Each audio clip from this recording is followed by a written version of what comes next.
if you want this, you must want these because these are really good. I haven't seen those ones, but I saw, and I was wondering, do you mind, because you had some really good footage on TV,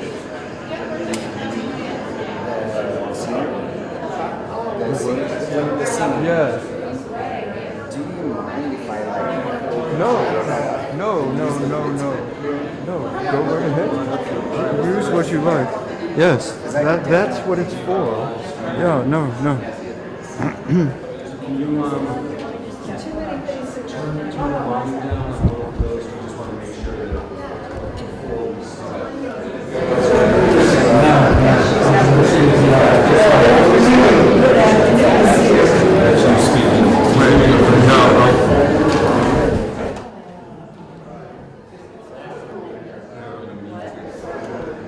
No, I haven't turned on the other one yet. Should I turn it on? Wait, Michael, what do we have? We have 40 minutes, so I mean, last 15 hours, so we can.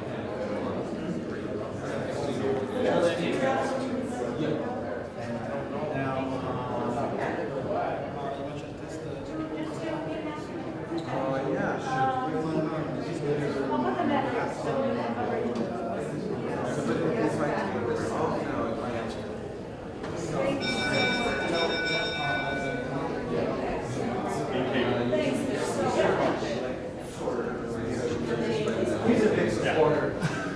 2 hours. Sorry.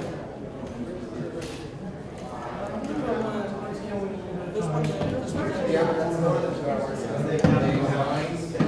Is that where they are?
Hey, how are you? Nice to see you. Yeah. So you're going to get this all down for us. Hey, Yes. Zach. No, go right ahead. So,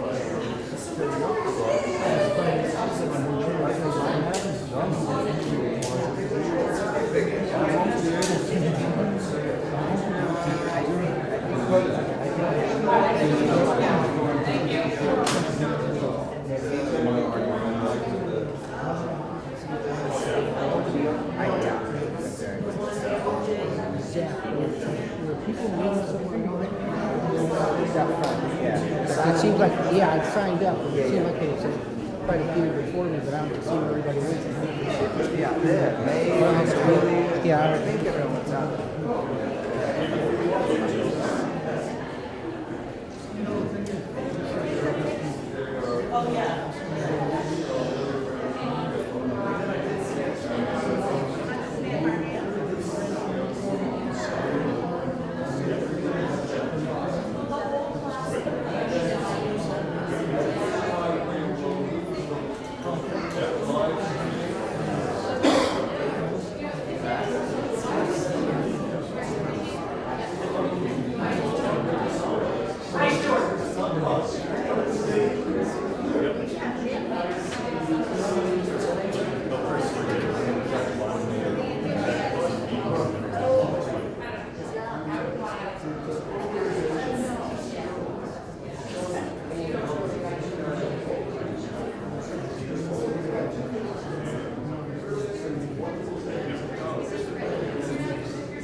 It's going to start going. Things are working.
That'll give you a little more room, and you can then. You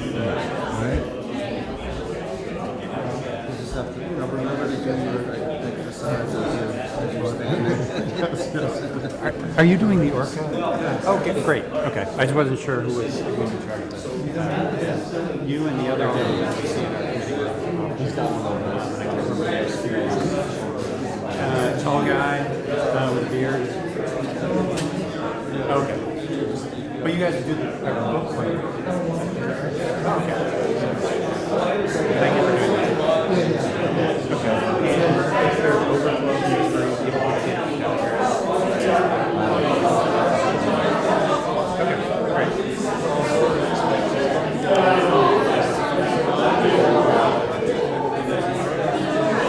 Good. Well, that's what I want. But I think that's what the police are always here for.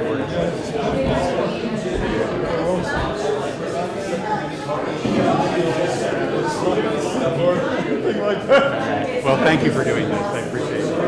Yeah. Also, just a reminder that well, this is plugged in right to here, and that this big blue Ethernet cable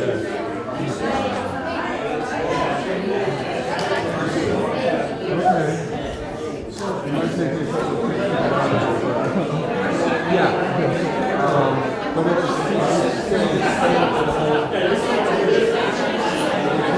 whole. I'll ask him right now.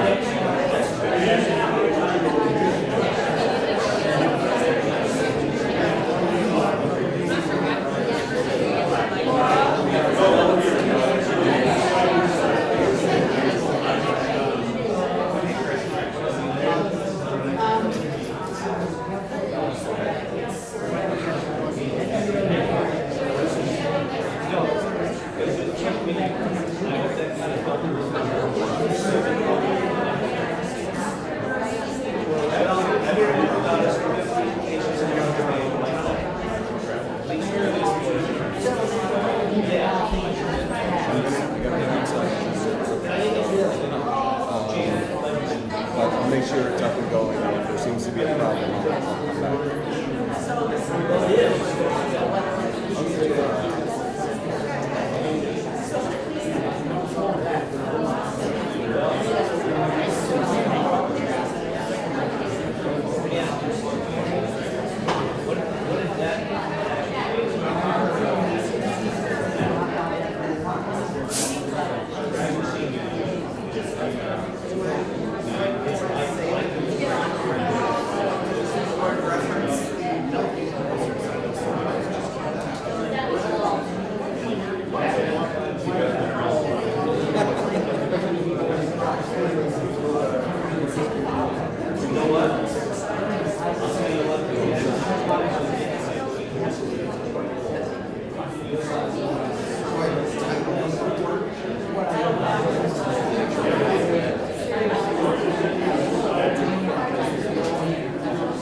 I'll come put it over here.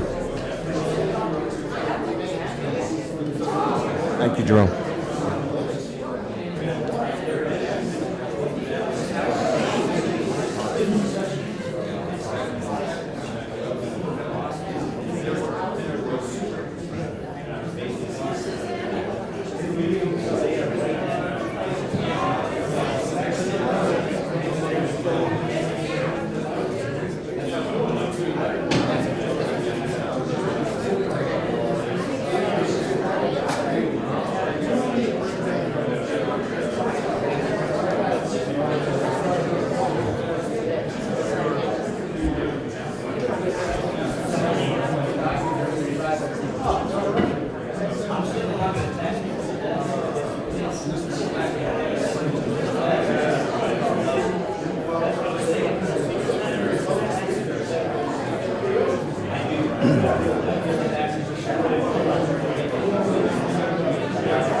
And that would be true of the other films of mine that I'll send you. I mean, that you can edit them and take whatever you like from them. Cool. I just want to get a shot of the Extinction Rebellion.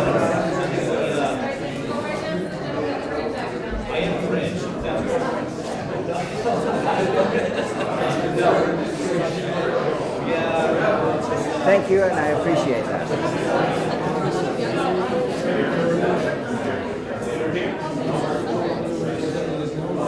I'm telling you, they're great anti-prop theater that they were doing, you know, the one with the tower.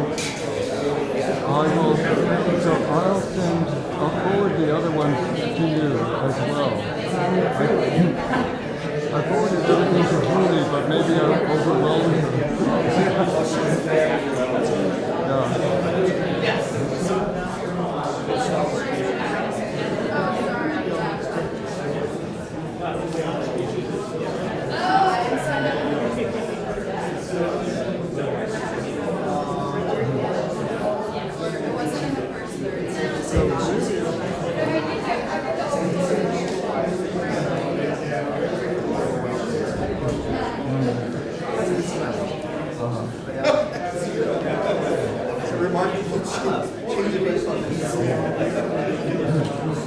Now, the live stream is not really going to start until I start recording, right?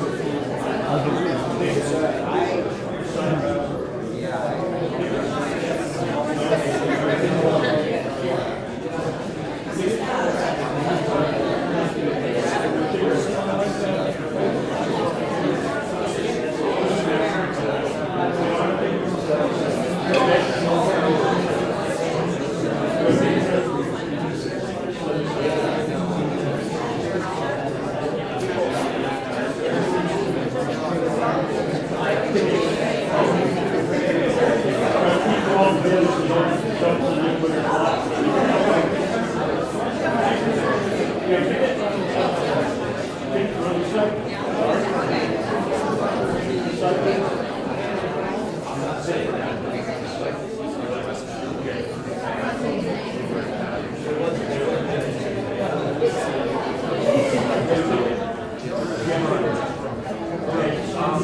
Hello?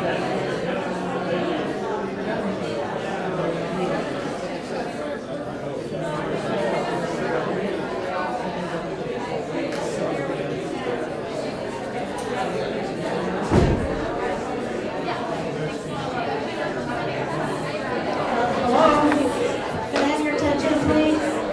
Can I have your attention, please? Can everybody please find a seat so we know how many seats we got left?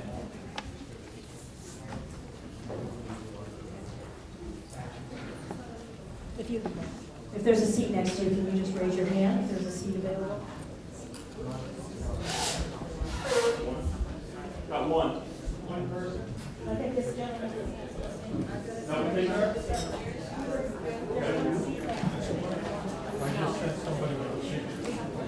And you just.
Oh, really? That too?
So it's just about 5 o'clock, and we're going to get started here shortly. My name is Tim Brigland, and I'm the chair of the House Energy and Technology Committee, all of which you have here. We have one member, I'm sorry, who's missing tonight, but so there are 8 of us. We usually have 9.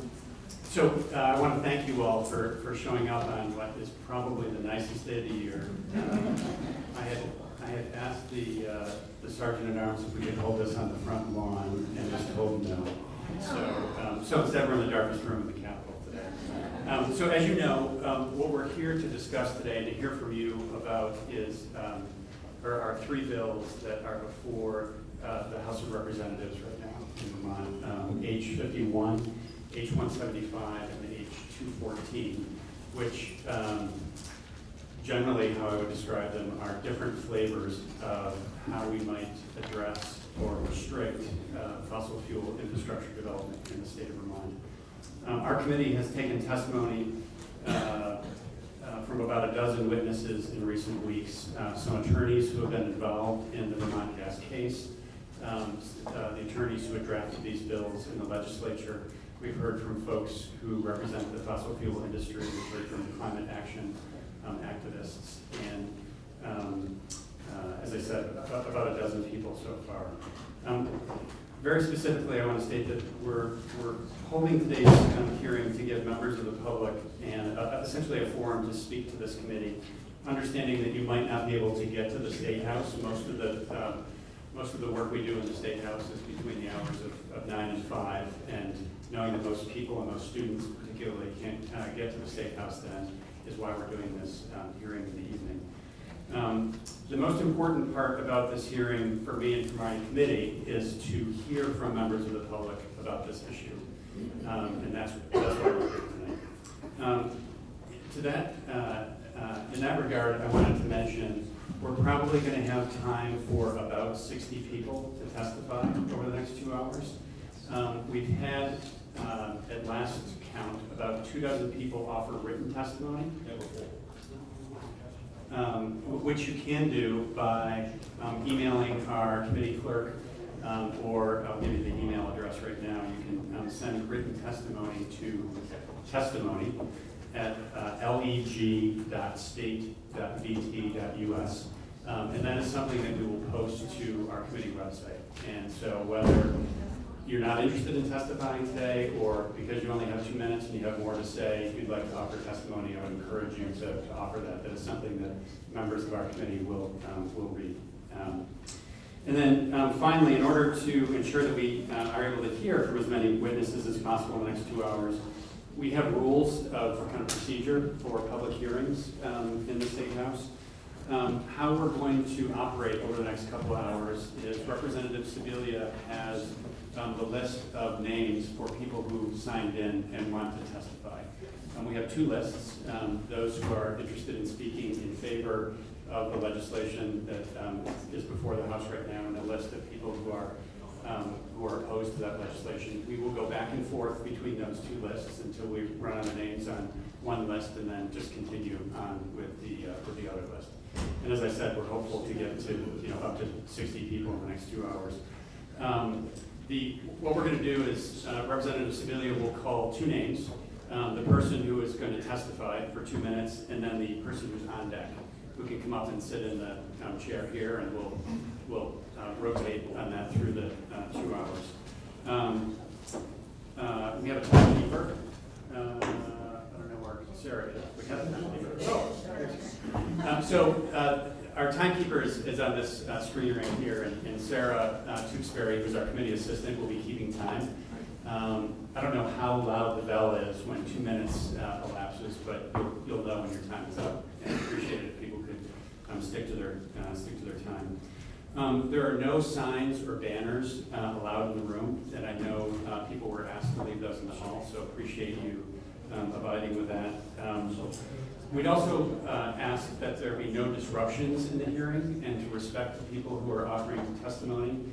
No cheering, no clapping, no hissing, no booing, whether you agree with or disagree with people who are testifying. The point is that we want people to feel safe here and not intimidated by folks who might not agree with them. So we appreciate your complying with that. So I think those are the rules of the road. Representative Sibilia, if you want to call our clerk. So, the other thing I just want to mention briefly, Orca Media is televising this live. If there are folks who were not able to fit in this room, there's a live streaming going on right now up in the cafeteria, or if someone feels the need to leave and it gets too stuffy in here for you, whatever, you're welcome to go up to the cafeteria and watch the hearing live. So, thank you. Okay, first up, we will have Julie Makuga from Burlington, and on deck is William Angra from Johnson, Vermont. My name is Julie Masuga, and I support the bills before you. I organize fossil fuel resistance with 350 Vermont, a job which, like the fossil fuel industry, should have been obsolete decades ago. I'll start with a happy belated birthday to Vermont Gas's pipeline extension, which just turned 2 last week. A lot has happened in this project's lifetime as it forced its way through the state with threats of eminent domain. 41 miles of haphazard construction that is now subject to an expanding construction investigation, which may cause it to shut down entirely. The price tag has nearly doubled to $165 million, which, adjusted for the ratepayer cap, comes to around $50,000 per customer. Good thing it wasn't federally regulated, or the funding scheme would have been deemed illegal. But let's go beyond the federal. Let's talk global. I constantly hear how Vermont has such a small footprint compared to the rest of the country. True, but does that recuse us from taking action? Fracking is banned in Vermont. We ethically know the implications, the lives cut short or never brought into this world at all. But importing fracked gas seems to be okay with us. How many miles and degrees of separation does it take before we forget what we're doing? Why should it matter if it comes from 8 miles away or 8,700 as it currently does? Still, the industry promises to save us with minuscule amounts of so-called renewable natural gas. I sat down with the CEO of Vermont Gas and Representative Cordes, who said, "I want to be able to tell my grandchildren and yours that we did everything we could to stop greenhouse gases from ruining their future. Do you feel the same?" The CEO's demeanor shifted. I believe he knows fracked gas is not a solution to the climate crisis that we're in. If you're here, Vermont Gas, I invite you for a second time to join us in this movement. We welcome you. Thank you, legislators, for having the courage to seek elected office, and please use the power that you wield to take up these bills immediately next session. Thank you.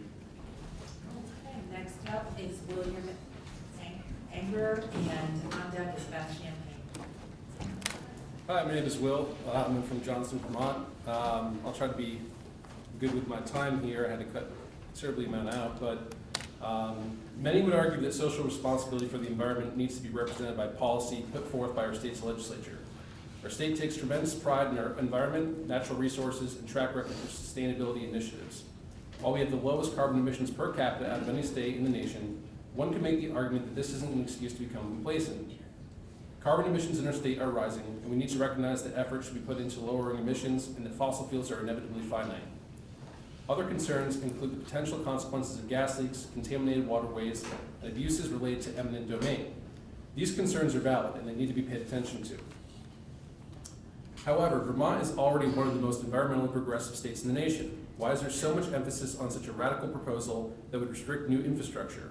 There are many concerns and criticisms about natural gas, but one cannot deny that it's an affordable and innovative source of energy. Let's not forget that H51 allowed for existing natural gas infrastructure to exist, which is solely developed in the western border of our state and primarily in Chittenden County. If Chittenden County is reaping the rewards of natural gas, why are proponents of H51 so eager to deny our rural communities of that privilege, especially when they would benefit the most from the affordable energy, economic growth, and job development that it would likely bring? The people are right to be skeptical about any legislation that has a profound effect on the state and the people who live here, just as people are right to be concerned with climate change and environmental issues. Regardless of intent, each new piece of legislation adds another layer of complexity and its own set of challenges. A bill that restricts new fossil fuel infrastructure is no exception. If we acknowledge that Vermont isn't pursuing nuclear, that we aren't open to new fossil fuel infrastructure, all the while recognizing that we still need energy, what is the alternative? This would leave us with renewables such as wind, solar, hydro, biomass, geothermal, and a few others I've certainly missed. While that sounds appealing to me, I'm not convinced that going 100% renewable would feasibly replace fossil fuels. All renewables combined, it would still be challenging and perhaps impossible to match the efficiency or power output of nuclear, petroleum, or natural gas. I'll try to finish up quickly. So I'll ask the question, if proponents of the measure wish to move away from fossil fuels, why not first develop a sufficient renewables infrastructure before prohibiting new fossil fuel infrastructure? Okay, next up is Beth Champagne from St. Johnsbury, and on deck is Edward Gilbert from Barrington. Hello, I'm Elizabeth Champagne, a writer from St. Johnsbury. There you go. Better? Yeah, thank you. Okay. Nature is not, as the economists reckon it, any part of the calculation of profit and loss. It's an externality. Yet, at this moment, we must consider that going on battering and impoverishing this earth is a tremendous mistake.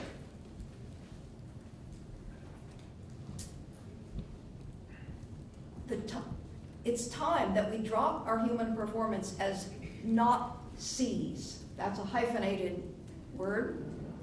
Not seeing ourselves as belonging to this earth, not loving it, not recognizing as all our relations, each and every presence in nature, as did the people from whom the Europeans seized this land. As Nazis, and I thank author Daniel Asa Rose for coining the term, we divorce ourselves from the natural world at our peril. C.S. Lewis called modern people men without chests, divorced by tenets of modernity that cut off an honor of place, of loving one's home place. And this will not serve us. We need to know our lives, especially in relationship to our land and water, air, and sunshine. It's time to see that our presence on Earth is only made possible by these. And most of all, we need to remember, as Antoine de Saint-Exupéry pointed out, that what is essential we see only with the heart. Thank you. Next up is Edward Gilbert from Berrytown, and on deck is Lucy Gluck from Burlington.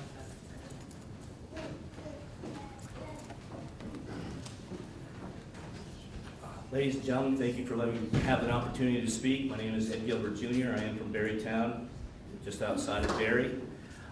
I would like to change the narrative in the extent of offering the private sector solutions that are out there to presently address this climate change initiative or this future reaching of a climate change goal. Presently, Vermont is the smallest carbon footprint state in the country. Since they shut down Vermont Yankee, they have seen an increase in emissions. But rather than cutting the private sector out of the solution process, I feel there should be more brought to the table and more awareness of the technologies and companies that are out there. I'm just going to use one example. Renewigy is reverse engineering plastics into either diesel fuels, natural gas, methane gas, even petrofuels. And I realize that there seems to be a labeling or a false narrative of this being dirty fuels, and it's not offering a solution.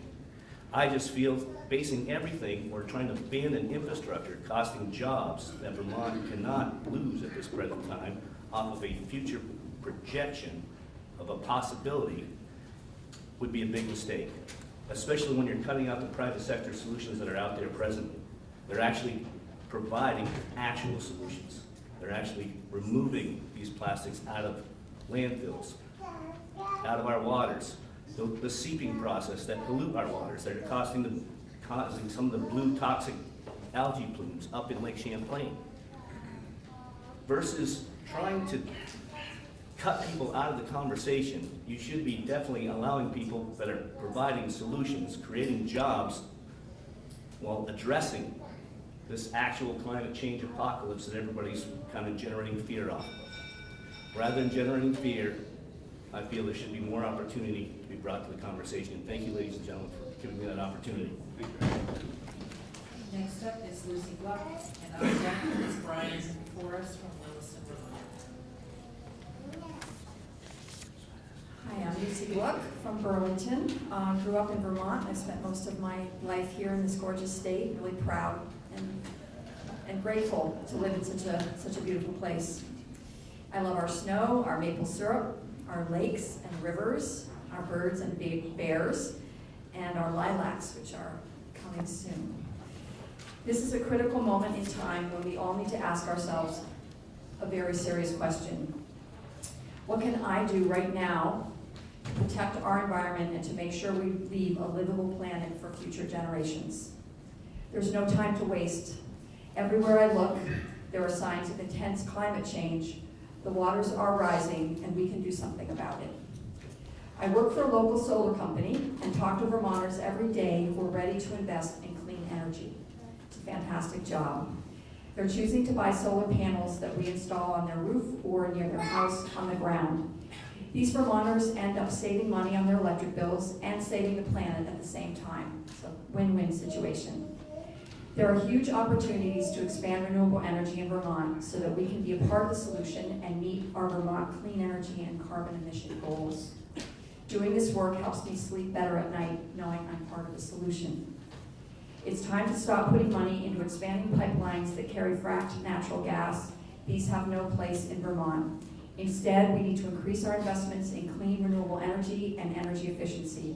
We must stop investing in fossil fuel infrastructure if Vermont is to meet its commitments to clean energy and reduce climate emissions.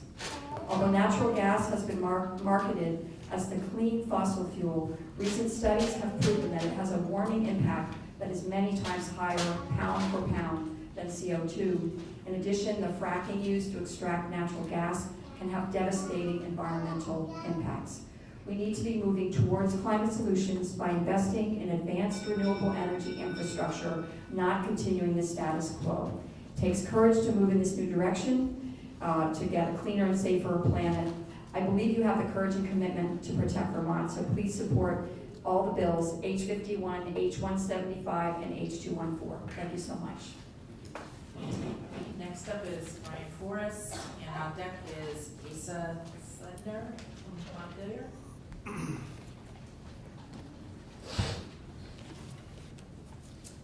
Good afternoon. I'm Brian Forrest. I live in Williston. I'd like to thank the committee for holding this hearing and giving me the opportunity to speak this afternoon. I'm here to urge you to pass H51, to ban new fossil fuel infrastructure in Vermont. When the Comprehensive Energy Plan was passed in 2016, it's only had 34 years to accomplish the goal of switching from fossil fuels to renewables. This last fall, the IPCC report cut that time to 12 years. We have kicked the can of climate change down the road for 50 years, and now we have only 12 left. We no longer have an option. We can no longer equivocate on this issue. We can no longer let fossil fuel companies spread their pollution and heat up our planet, even when disguised as, quote, natural gas, a, quote, transition fuel.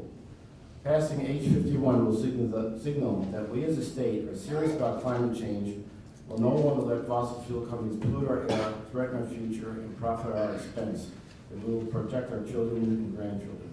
Thank you. Next up is Asa Sledner, and on deck is JT Dodge from Newberry. Hi, I'm Asa Skinder. I've spent my whole life in Vermont. I grew up in Montpelier. I'm a student at Middlebury College. And I guess I'm just going to start out being blunt with this. Most of the people here, most of your colleagues, most of the people in the room are probably going to be dead before we feel the worst of this. We know we have 11 years to combat this. The IPCC has told us this.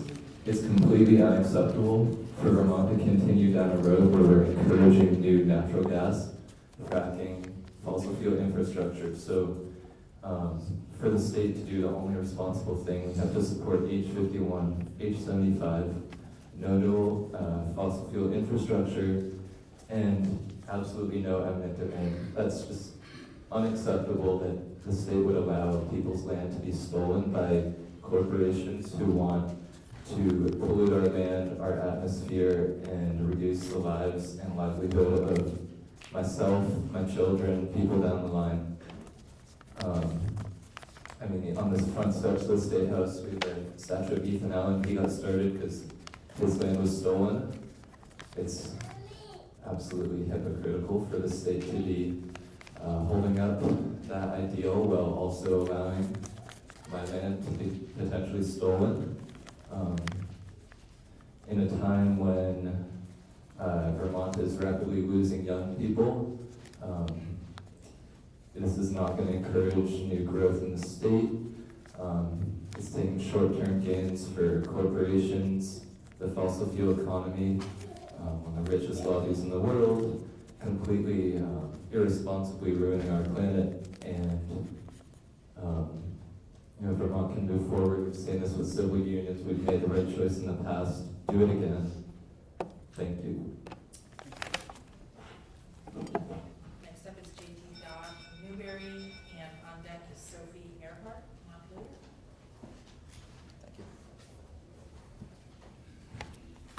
Thank you. My name is JT Dodge. I stood up the No Carbon Tax Vermont group. I'm here, as far as eminent domain goes, I'm going to say that if no eminent domain for one thing, no eminent domain for anything. That's where I stand. H51 proposes to prohibit Vermont from constructing fossil fuel infrastructure. We can't afford to ban fuels based on the existence of greenhouse gases. Vermont produces 0.01% of all of the overall country's greenhouse gas emissions. Sure, our carbon emissions have gone up since 2013 when we shut down Vermont Yankee nuclear power plant in Vernon. What did we expect? However, we remain at 0.01%, gradually increasing. But it's still very low when we look at respective to the rest of the states. These types of proposals that ban Vermonters' fuel choices are aggressive and extreme. They present false urgency. Some legislatures have suggested human extinction is on the near horizon. We hear about weatherization as a solution to converting to less common, less tested fuel and service scenarios. The Legislative Climate Caucus will say the very poor will receive tax and fee subsidies. This false urgency can be increased by simply ramping up the climate catastrophe rhetoric. Meanwhile, the middle and lower classes will pay more and more for transportation to drive to work and heating fuel, which are costs they already struggle to control. I sense very little care and concern for Vermont citizens in this discussion. The legislative proposers of these carbon tax scheme bills spend more time concerned with the world's welfare than the welfare of the 600,000 plus individuals counting on them in Vermont right here, right now. Yes, this is a concern, but this is not a Vermont emergency, and Vermont cannot change the environment. Thank you. Next up is Sophie from Montpelier, and on deck is Patrick Flood from Woodbury. Hi, my name is Sophie Earhart. I'm a student at Vermont Law School. I live in Montpelier, and I'm here to speak in favor of H51 and the other proposed bills banning fossil fuel infrastructure. So I agree with the three stated purposes of the bill, and I'm not going to address the need to reduce our consumption and emission of fossil fuels. I think that's a given. Vermont already has these things in statute. So I want to specifically address the testimony that I heard in your committee last week from the fuel dealers. Their testimony moved me. My family runs a third-generation small business, and I have no doubt that these businesses are providing good jobs and contributing to the economy and providing any good service, that they know their customers, they're hardworking people. We're the same, I get that.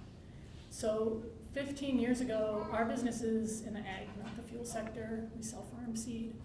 We saw a lot of the small dealers around us being eaten up by agrochemical giants like Monsanto, Syngenta. We also saw this emerging trend of organic farm seed.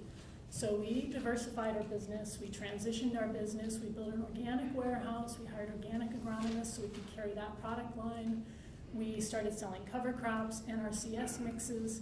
We are doing better than ever. And I just want to say I don't think it's the legislature's job to save industries from having to adapt to changing markets. I think that's what markets are about. And Vermont has climate goals. You know, we're not reaching them, but we have greenhouse gas reduction targets in statute. They require action. These bills are part of that action. These actions are going to have market effects, no doubt. And I just hope that these businesses that I believe, I know they are pillars of their communities, and I don't think they're the bad guys. I don't think we should have that narrative going on in the discussion, but I hope that they can continue to provide a useful service and diversify so they can continue operating in a clean energy economy. Thank you. Next up is Patrick Flood from Woodbury, and on deck is Jason Kaiser. Good afternoon. Thanks for the opportunity to speak to the committee. My name is Patrick Flood. I live in Woodbury, Vermont. I'm here to communicate several thoughts. First is that I support these bills. If we can't even draw a line in the sand and say enough is enough and not expand what is actually destroying our world, then I think all is lost. So the idea of limiting fossil fuel infrastructure to me is a no-brainer. But I think we're having the wrong conversation, honestly. Vermont has really not made that much progress on addressing its carbon emissions problem. In spite of all the talk, all the controversy, all the plans, all the money, we are still at the same carbon level that we were at in 1990. We are not, I think, meeting our responsibility to our kids and our grandchildren. I'd like to second the notion of the young person that spoke just a few minutes ago. A lot of us are going to be gone. We're not going to live through this. We are not going to have to deal with the traumatic things that are coming their way. They're going to have to deal with it. They're going to have to pay for it. It's going to be extremely expensive. And so I don't believe that we are meeting our responsibility as parents and as adults by not doing more and doing it quickly. So what I think we should be having is a comprehensive discussion and a comprehensive plan to address climate change and carbon emissions. That's what we should be talking about. And I'd like to suggest that it's not impossible to pay for. Most of the people in the room may or may not know, but the Trump tax bill resulted in the top 20% of Vermont taxpayers getting a total of a $350 million tax break. $350 million that they're not paying any longer. So we have a choice. We can either continue to do very little and leave the mess to our children, for them to pay and for them to deal with, which I think is immoral, or we can do what's right and we can act now. Thank you. Next up is Jason Kaiser, and on deck is Beth Thompson. My name is Jason Kaiser. I have a master's degree in meteorology. I support the bills before you. It is a moral imperative, I'd even define it as a common good, to strive for policies and actions that lower our collective greenhouse gas emissions. Building any new fossil fuel infrastructure, by definition, instead increases the state's emissions of greenhouse gases, as it is a fact that methane, 86 times more potent at trapping heat over 20 years than carbon dioxide, leaks from natural gas infrastructure.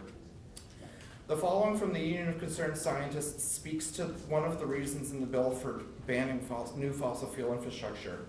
If natural gas use continues to grow, greater investment in fossil fuel infrastructure, including pipeline, processing, and storage facilities, will be required. Pipelines typically have a physical useful life of 50 to 100 years and are financed for as long as 40 years. Investing in large amounts of infrastructure carries risk. As increasing public awareness of the dangers of climate change lead to increasing political pressure to cut carbon emissions, much of this costly infrastructure may have to be abandoned long before it ends its useful life. In the parlance of Wall Street, these pipelines and other facilities will become stranded assets. When sources of heating, like cold climate heat pumps, are powered by renewable energy, consumers are not subjected to fuel price volatility. In contrast, natural gas prices are difficult to lock in for any significant duration.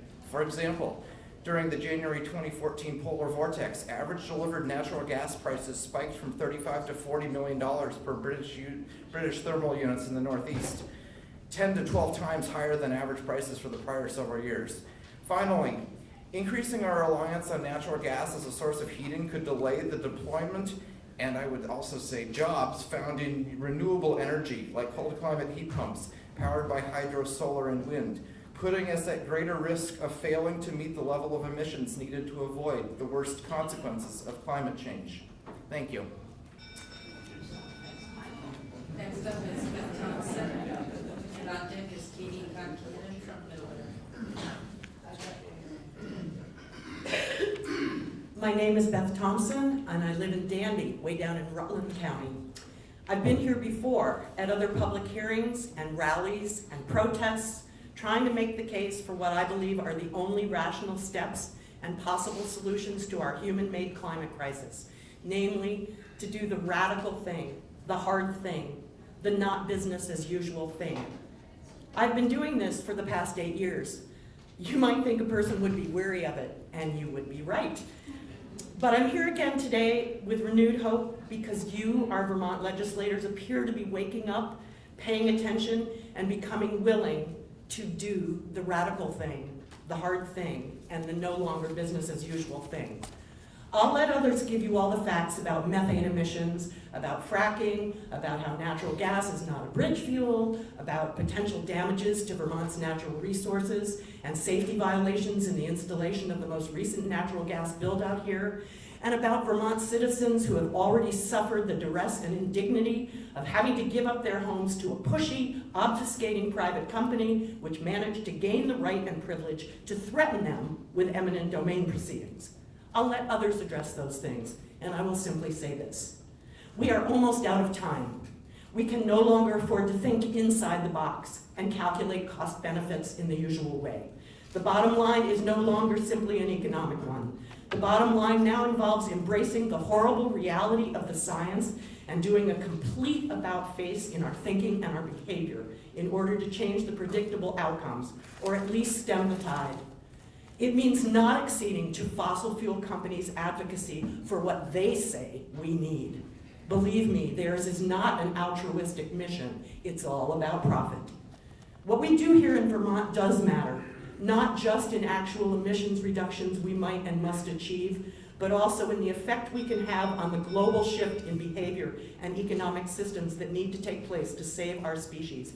We must embrace 21st century technology and practices and let go of 21st century technology and practices and let go of 20th century status quo logic. Please ban new fossil fuel infrastructure. Next up is Katie Concanon, and on deck is Isaac Daniloff from Middlebury. A couple weeks ago, the salamanders started migrating.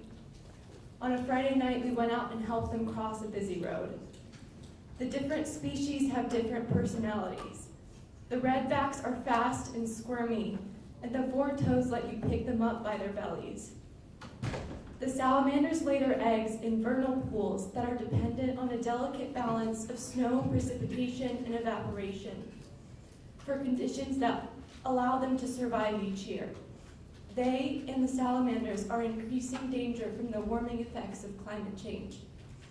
Later that week, at a panel with Bill McKibben and a room full of students, we were told that a quarter of us would probably die because of famines caused by climate change.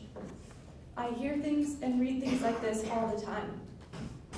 I didn't cry, but that night I texted my dad a picture of a salamander trying to crawl up my sleeve, and he texted back, "He's trying to hitch a safe ride."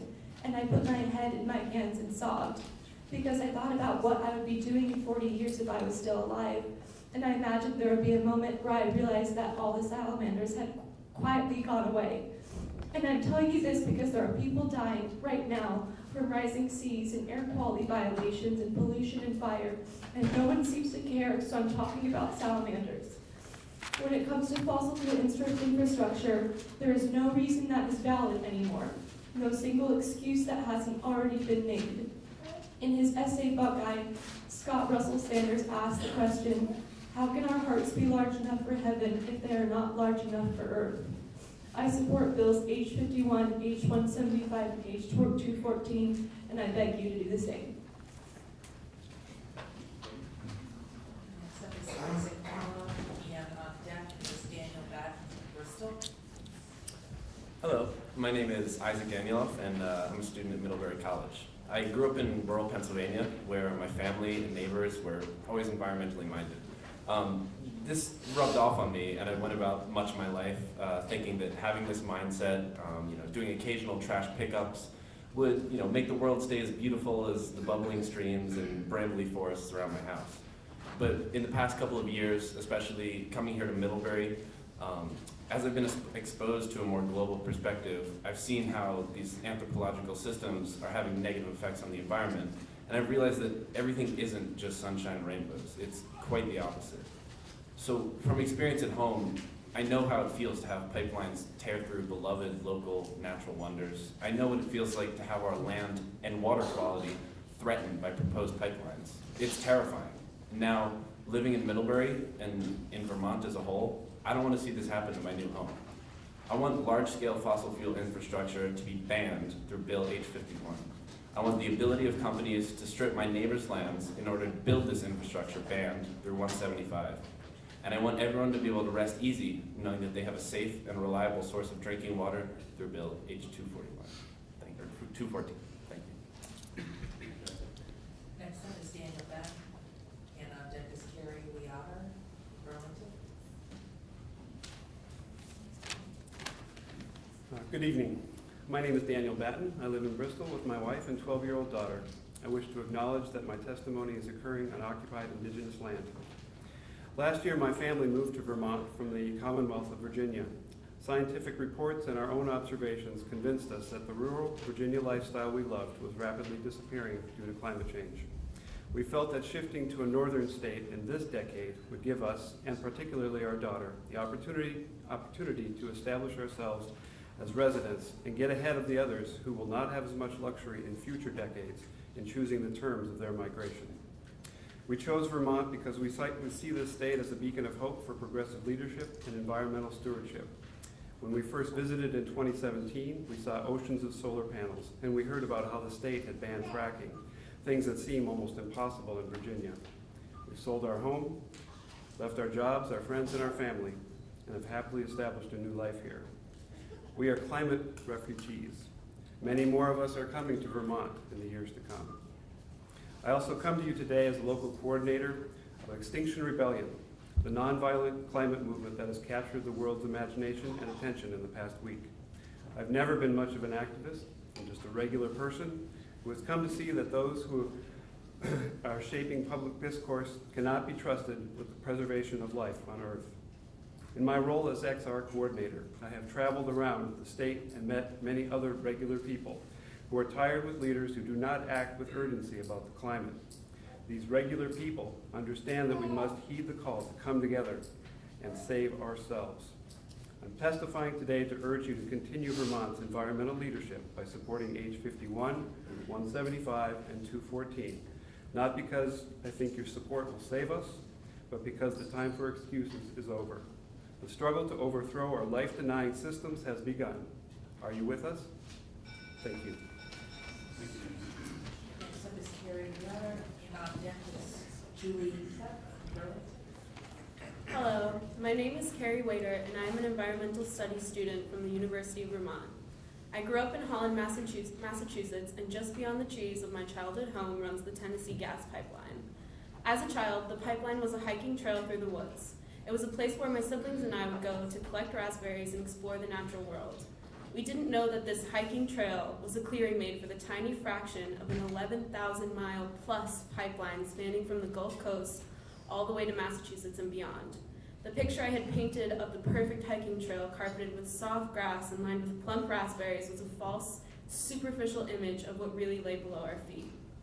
Massachusetts retrieves more than half of its electricity from natural gas, yet methane may be just as harmful, if not worse, for the environment as CO2. Fracked gas produces large quantities of methane, which has 84 times the warming potential of CO2 over a 20-year period. So why is it being presented as renewable and a bridge fuel? How can natural gas possibly be seen as a good investment when methane is the second highest contributor to climate change? Why not skip this so-called bridge fuel and invest in energy sources which actually have considerably lower or almost no warming potential? By utilizing natural gas, we are simply replacing one dirty fuel with another. I fear that Vermont's energy fate will move in the same direction as Massachusetts if we don't act quickly. Presenting natural gas as a bridge fuel has blinded the world to the true effects it is having on the planet. Vermont has so much potential to bolster our use of renewable energy and serve as a model for the rest of the country. Additional redistribution of natural gas is an obvious step in the wrong direction. Don't leave this issue on the table for our children to deal with. I'm here today to encourage you to please take up bills H51, H175, and H214 at the immediate start of your next session. Thank you. Next up is Julie Kep, and on deck is Arthur Blackhawk, Essex Junction. My name is Julie Kep, and I'm a 20-year-old sophomore at the University of Vermont. A map of my home state of New Jersey, which is becoming known as the pipeline capital of the Northeast, shows a maze of 10 pipelines zigzagging through the state, one being less than 2 miles from my house, flowing directly below Carnegie Lake, where some of my best friends in high school spent hours rowing on every week. Every time I drive to my grandmother's house outside of Pittsburgh, Pennsylvania, I pass some of the hundreds of fracking wells in the state. Every time I get a glass of water, I am reminded of the 271 water supplies that the Pennsylvania Department of Environmental Protection deemed contaminated by fracking activities. Anytime I go back home, I worry about my grandmother's health, knowing the dangers of living so close to fracking wells. 2 years ago, I came to Vermont for the first time. It has since become my second home, and I was eager to escape all the worries I had about drinking clean water and being free of the health effects I fear for my friends and family at home. Today, I am here in support of Bills H51, H175, and H214 to protect the things I love about this state, but more importantly, the well-being of its people and its neighbors. These bills all need to be addressed with urgency and efficiency. Any infrastructure that is built to bring fracked gas into the state, thereby supporting the fracking industry, is a large injustice to the future of our state. The new pipeline does already have 9 categories of alleged safety and construction violations, and the possible expansion of it is a clear threat to Vermont's environment as well as its citizens. University of Pennsylvania and Columbia University have both found higher rates of heart conditions, neurological illnesses, and low birth rates in people living close to fracking sites. While there is no fracking in Vermont, we are responsible for any health effects or deaths because of the demand that any new pipelines would cause. I don't want a map of Vermont to look like a zigzag of pipelines, but until something is done to prevent new pipelines, the fear of toxic lakes and air will be carried with the citizens of the state. Next up is Arthur Blackhawk. That is Brooke Van Buren from Burlington. Can you move the microphone where the people can hear you? Sorry, I got a timer too. My name is Arthur Blackhawk. I am a state employee and have served the state for over 20 years. I'm here not to speak to your heads. I'm here to speak to your hearts. We live on occupied land in Dagenham, which is the land of the Abenaki. Life is precious. Life is a gift. Life is a miracle. Everything we see, we hear, we smell, we feel, all the senses around us are a miracle. Mother Earth gives us life, feeds us, clothes us, shelters us. She nurtures us. She and she alone has born all of us. There is no planet B option here. We ride upon this beautiful blue marble goddess flying through space at approximately 67,000 miles an hour. Everything we experience, we perceive, is a miracle. We humans are traveling in space now, seeking life and all forms of life due to its rarity. How do we treat that which gives us life? What relationship do we have to Mother Earth?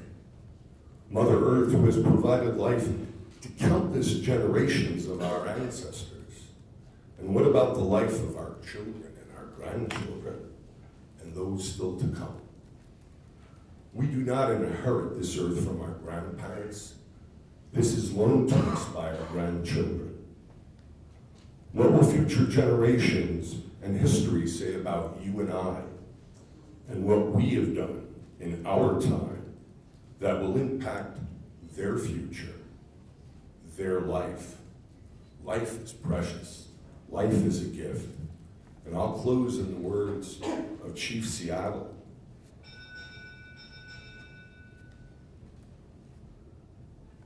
This we know, the earth does not belong to man. Man belongs to the earth. All things are connected like the blood that unites us all. Man did not weave the web of life. He is merely a strand in it. Whatever he does to the web, he does to himself. Support this bill. Thank you. Next up is Brooke Van Buren.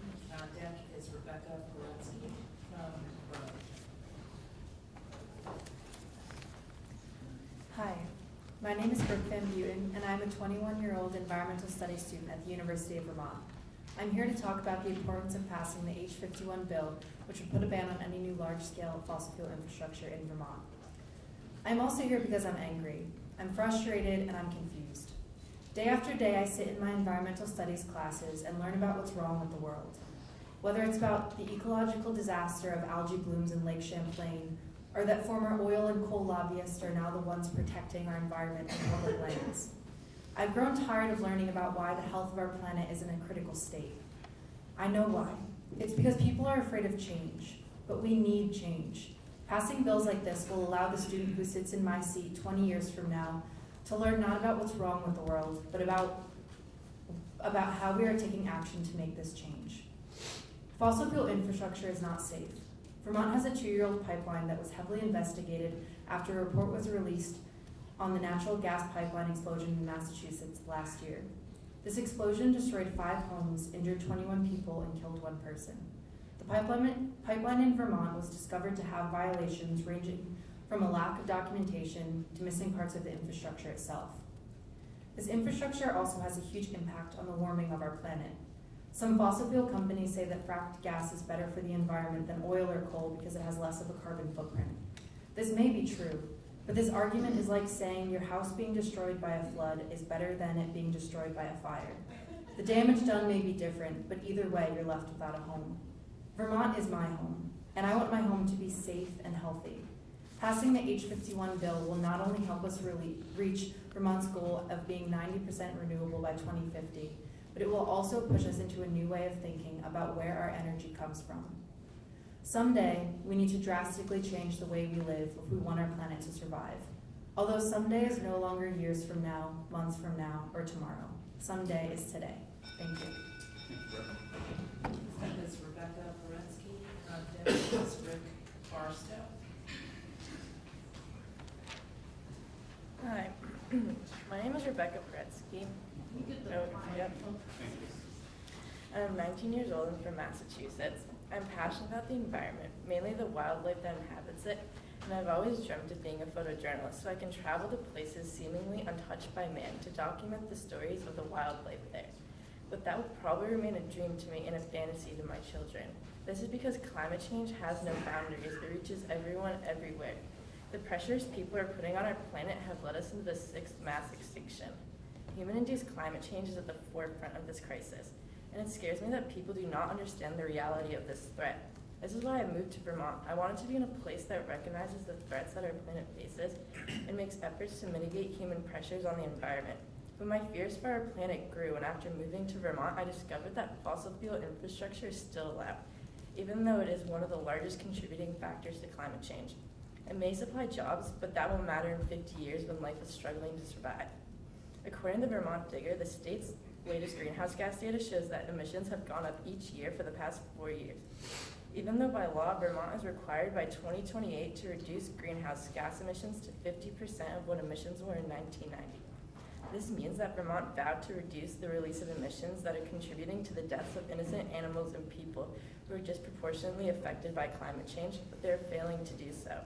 If you don't want to feel responsible for the deaths of a million, then passing Bill H51 would put a ban on any new large-scale fossil fuel infrastructure in Vermont, and Bill H175 would put a ban on the use of eminent domain to condemn land to construct fossil fuel infrastructure.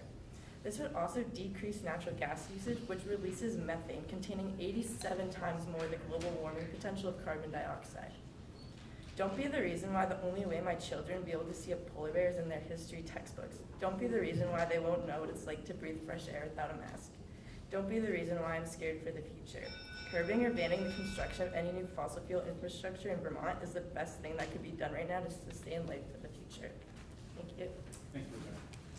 Rick Barstow. And Jane Comer from Montpelier.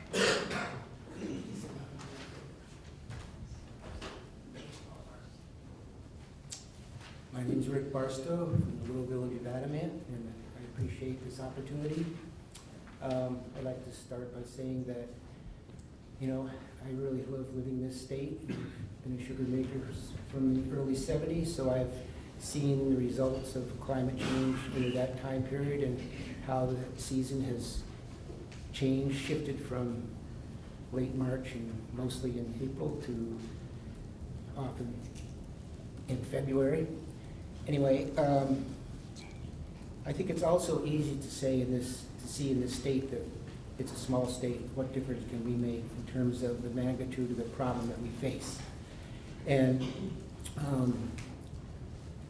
I think we have been fortunate that we have been able to lead in other issues in the past that make a difference in getting other states to move. On this issue, the IPCC report, which others have referenced, that came out this last fall, is really way behind. It's based on information that's several years old already. So that's not even current to what's happening. Things are happening at a much faster pace than I think many of us realize in terms of glaciers melting at a rapid rate, and they feed rivers that feed water for people, and irrigation for agriculture is going to cause huge disruption when these start to go down. We have, as Indigenous folks pointed out, we have obligations to not only past generations, future generations, and the planet itself to do the best we can in terms of mitigating these things, climate change. So I would urge, the time is now to draw a line in the sand and say, no more fossil fuel infrastructure. We need to shift away from that as rapidly as possible. Thank you, Rick. Next up is Jane Muller, Moncton, and on deck is Rachel Smolker from Heinsberg. Can you hear me? Okay. Thank you for listening to my testimony. I've come to Montpelier today to support H51, H175, and H214. H175 is a bill my husband, Nate Palmer, suggested to Barry Cordes. Thank you for that, representative from Madison County. My husband and I have been at the heart of the eminent domain issue since January 18th, 2013, when we got a phone call from a neighbor telling us we had better pay attention because there was a gas pipeline proposed through the heart of our farm in Moncton. Eminent domain is a powerful weapon that the gas company uses, and even though they say they won't use it unless they have to, the threat is always there. It is like the gas company comes into your house and puts a loaded gun on your kitchen table and tells you they won't use it unless they have to. Meaning, of course, that you can't walk away from the so-called negotiation. You can't say no. My husband and I fought the Addison Natural Gas Project for many reasons, not just because it was going to destroy the place we live and grow food and feel safe. Once we heard about the project, we did our research and learned about all the ill effects methane has on our planet's climate and the environmental nightmare that is caused by fracking. We also learned about the sketchy economics of the project and watched as Vermont Gas lied its way into getting a certificate of public good and then eventually built a flawed and dangerous pipeline. Our climate cannot wait. There is no reason to allow a merchant of a fossil fuel to take land or threaten to take land from private citizens when the ultimate public good would be if they don't build the project at all. Please listen to the people here who speak such wisdom. Thank you. Next up is Rachel Smoller, and on deck is Nathan Palmer from Moncton. Hi, I'm Rachel Smoker. I am the co-director of an organization, Biofuel Watch, that works internationally on climate change and land use issues. And I've also been, I have a PhD in biology, and I have been a reviewer for the IPCC reports for the last few years. But I think you all know well that the problem of climate change is very, very dire, and we don't need to go into that. But I'm going to talk more as a resident of Heinsberg, having been at the front of opposition to the pipeline for the last several years. And as you know, there's now an independent investigation into the pipeline due to revelations that indicated multiple systemic violations, lack of compliance with even the minimum federal standards for safety regulations, and not to mention lack of compliance with the promises that were made about construction to a higher standard that were agreed under the certificate of public good that was granted for this pipeline. In light of what we know now about climate change, about methane leakage from fossil fuel infrastructure and fracking, it is really incorrect to consider fossil fuel infrastructure of any sort to be a public good. We simply have to acknowledge that's the case at this point. Others have already pointed out the methane leakage problems from fossil fuel and from fracking. Eminent domain is something that I think about a lot, and because I have friends, one who spoke before me and one who's speaking after me, who have faced that, and I have been friends with them and watched what that has meant to them personally to deal with that. Place they love. Imagine, you have your beautiful home, you have your beautiful gardens, you have history there, and the gas company or somebody comes along and says, I'm sorry, but you're going to have this piece of fossil fuel infrastructure go through the place that you love. And you really don't have any choice about it unless you have tons and tons of money to hire a lawyer. This infrastructure is not safe. The Pipeline Hazardous Materials Safety Administration reports between 1999 and 2018, 11,991 incidents, 318 fatalities, 1,304 injuries, and resulting costs over $8 billion from pipeline incidents. That's money that could be very well used for making the essential transition to clean energy. Thank you. Next up is Nathan Palmer, and on deck is Theora Ward from Heinsberg.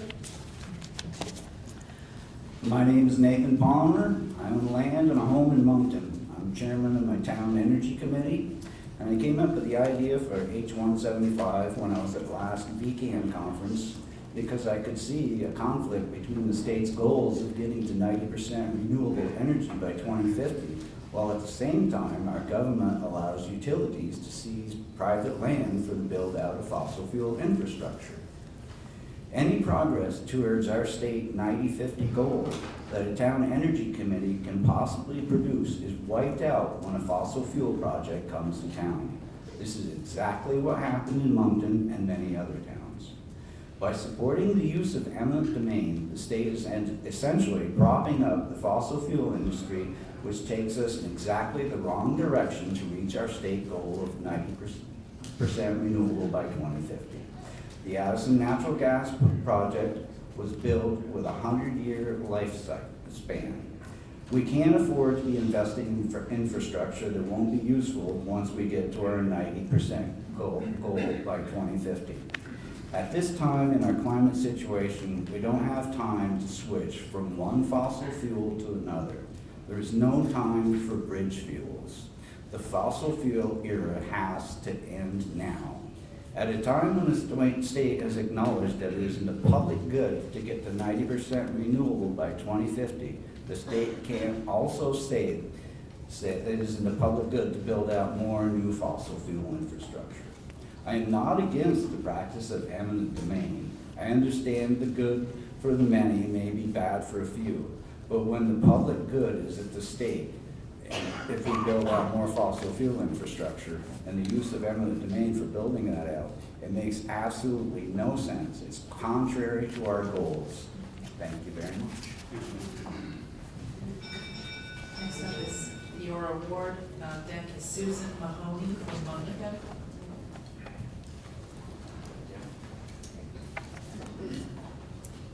My name is Theora Ward, and I support Bills 51, 175, and 214. We are facing the biggest challenge of our lives. I think we all know that. And I find it kind of helpful when I'm dealing with something too enormous to really wrap my head around, to come back to some very basic principles of dealing with things. So I'm going to ask you all to imagine that there's a 2-year-old in the room who's running with scissors. What would we do? We would jump up, we would grab the 2-year-old, we would grab the scissors, right? We wouldn't say, you know, maybe I could get some scissors that aren't quite as sharp. And we wouldn't say, maybe I could teach that kid not to run quite so fast. We definitely wouldn't say, you know, if the kid falls, you know, I don't think he will, but if he does, you know, we've got ambulances and doctors and we can fix it. And we wouldn't say, you know, the company that made the scissors said that they're not going to hurt him and we're going to, for his life, and we believe them and they're going to take care of the kid forever. Didn't say any of that stuff. And that's what we're doing with fossil fuel. We gotta wake up and be the grown-ups in the room and get rid of the scissors. We're the grown-ups. We all know people who are gonna be alive 30, 40, 50 years from now. And we have to make the environment safe for them. We have to give them the beautiful world we have. That's our responsibility. That's what the grown-ups do. They take care of the kids. Someone mentioned earlier the big blue marble. We want to give them the big blue marble. We don't want to give them the big brown marble. We need to do the hard thing and the right thing. And we need to do it right now. Thank you. Thank you. Next up is Susan Mahoney, and on deck is Tika Drury from Burlington. I'm going to interrupt you, Susan, Yes. just because we've been in here for an hour, and we don't need to take a lot of noise doing it, but I need to stand up for about 15 seconds to stretch if anybody else. After chat, we're going to sit right back down again. I want to get as much testimony as possible, but people want to stand up. Okay, that's enough.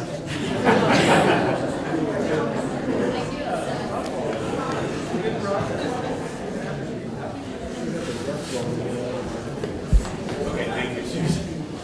If I can get everybody's attention again so we can get back, center ourselves. Thank you, Susan. Thank you. I'm Susan Manny. It's like Mahoney, but it's Manny. I'm from Montpelier, Vermont, United States of America, Earth, third rock out from the sun, a medium-sized star of the Milky Way. We come weeping to honor this treasured one on her deathbed. We thought she would never die. Not this great survivor who cared for us, fed us, gave us a home, gave us everything we needed, full of generosity and forgiveness. How could we have missed that she was dying before our eyes? We crawl numbly toward her deathbed. The signs have been there. The very air is suffocating her. Too hot and humid to breathe. Her fruitful fields are barren dust. The oceans are flooding over her land to her very door. The air is choking her lungs with smoke. The rain is streaming down. The wild wind is dashing to her two pieces. And we ignored the signs, blinded by our hubris. This great being, our only source of life, is dying, slipping away forever. How did we not see this coming? We could have done something if we had only known. If only we had known. If only we had known in our hearts. Thank you, Susan.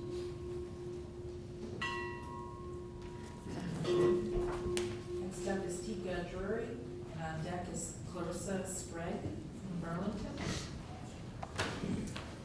Hello, my name is Tika Drury. As a young person, I am terrified of the imminent climate catastrophe.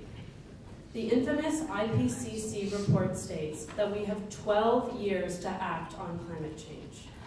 12 years to wean ourselves off of fossil fuels. 12 years before irreversible feedback loops kick in, propelling us into what scientists have dubbed hothouse Earth. In Vermont, hothouse Earth will look like snowless winters, increased flooding, higher rates of Lyme disease, and repeats of superstorms like Sandy and Irene. It will look like the loss of billions of dollars, the loss of livelihoods, and the loss of life in Vermont as we know it. While the changes seem gradual, climate change is already affecting Vermonters. As informed and educated state representatives, it is your job to recognize these trends and pass laws to protect your constituents from the imminent climate catastrophe. The passing of these 3 bills helped to set a precedent and show that Vermont is committed to combating climate change and to making space for sustainable energy alternatives. All of these people came here today to urge you to pass these bills because we all have different things that we would lose to climate change and to these pipelines. In 12 years, I will be 31 years old, the age that I would normally plan on having kids. However, the threat of climate change has taken this away from me. If we keep going about business as usual, the climate catastrophe will continue to unfold, rendering it immoral and unethical to bring children into this world. So for your own grandchildren, for youth all over Vermont, and for me, I ask you to stand on the right side of history and to please support H51, H175, and H214. Thank you. Next up is Clarissa Sprague, and on deck is Jim Dumont from Lincoln. My name is Clarissa Sprague. I'm a student at UVM, a coordinator for Burlington Sunrise, and a marcher from 2 weeks ago. Beat like drum beats on pavement, our song filled 65 miles with hope for change and remembrance for what is already lost. At UVM, as I flip through environmental studies textbooks, it is easy to feel hopeless, despair for a planet that is on fire and drowning at the same time. I had forgotten how many people still care. I moved to Vermont with the hope of studying environmental policy and learning from a progressive state, known for bold climate action. However, I find a sad irony that here we are politically spinning our wheels, delaying discussion on many transformative climate bills this session. In my home state, Portland, Oregon has already passed a city ordinance banning new fossil fuel infrastructure. I hope by now you realize the urgency of this crisis, as young people are rising up across the globe. We feel this urgency because we can see it. As ash piles up on my windowsill each summer, as Oregon air is no longer safe to breathe, I come to realize that we are not talking about predictions. I've come to realize that we are the grandchildren they were talking about, that we are facing these repercussions now. For my generation, we have been told all our lives that we didn't create this problem, but it's our job to fix it. But we must scream and shout to let our voices be heard in a system where many of those who will be most affected cannot even vote. Our futures depend on your support of H51, H214, and H175. The world has already begun its transition to renewable energy. Right now, 78 cents of every dollar we spend on fossil fuels leaves the Vermont economy. Instead, we should be investing in renewable energies and creating jobs in state. As a college student, I want Vermont to be a place to live and stay after I graduate. Passing this bill would prove that you care about my generation more than those profiting from a broken and dying industry. The polluted political atmosphere that suffocates the rest of our country will no longer stand in Vermont. That promoting fossil fuels and suffering through their consequences is not the life we want to live. This community is here, standing up, singing and shouting, crying and marching, and we need you to hear us. Thank you. Thank you, Chris. Next up is Jim Dumont, and on deck is George Gross from Shore. Good afternoon. Thank you for allowing me to testify again on these 3 bills. I will not repeat the discussion I had with the committee 2 weeks ago about the lopsided and unfair eminent domain process used in Vermont. I will note, however, that law school professors who are experts in the subject of this bill reached the same conclusion that Nathan Palmer reached. I don't think Nathan has a law school degree and he's not a law school professor, but leading experts on this very field have urged states to adopt bills that tailor eminent domain so that it carries out state energy policies, specifically by prohibiting use of eminent domain for fossil fuel projects while allowing use of eminent domain for clean power projects. The second point I want to reiterate from my last appearance is that H51 is a great bill, but it has a drafting error.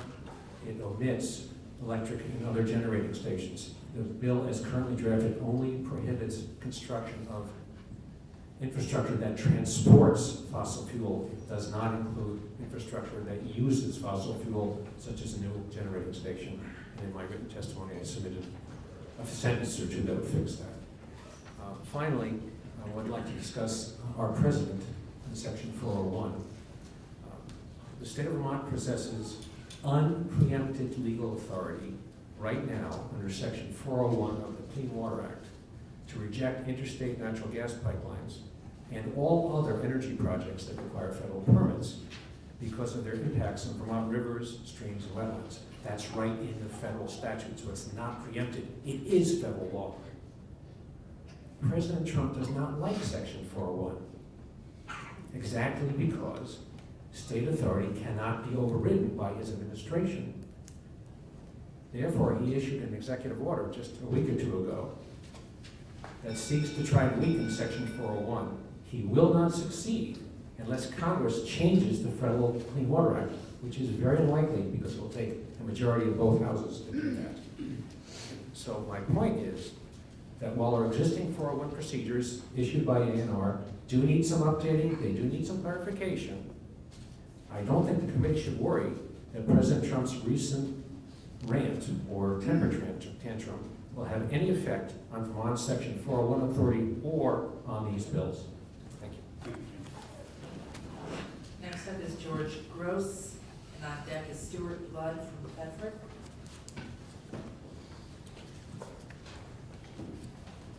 Good evening, and thank you for having us. I'm going to speak tonight a little bit my original notes. I was going to cover terrain that's already been covered multiple times by other speakers more eloquently than I have. And so with that in mind, I'll speak to you more in my role as in the past. I've been a professional as a scientist, and the things that I see from reading the IPC report in depth, principally as an outcome of having the phase 2 pipeline proposed in the front of our farm. And as a basis of that, I started to do litigation pro se in the docket and discover what the IPC reports actually say about things such as methane and greenhouse gases.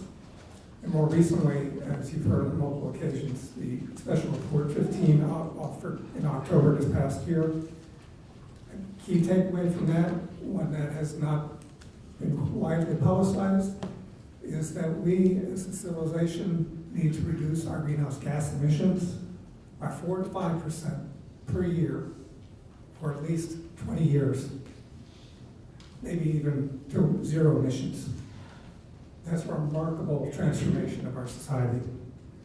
I support these bills as a shot across the bow tactically to start that process. We need to cap any additional investment in gas pipelines and the fracked gases emissions that are coming from the fields that feed those pipelines. I further would like to encourage you to confront those factions in your political leadership who have put the soft pedal to this issue. That in fact, we do not have the benefit of time anymore. At 4 to 5% per year reductions in gases, we cannot achieve that goal if we do not move in the next year or two. So I recommend you get a strategic plan that is something that can be durable and executed for multiple decades to achieve just that goal. Zero emissions by 2050. Thank you. Thank you. Next up is Stuart Blood, and on deck is Sally Burrell from Bristol.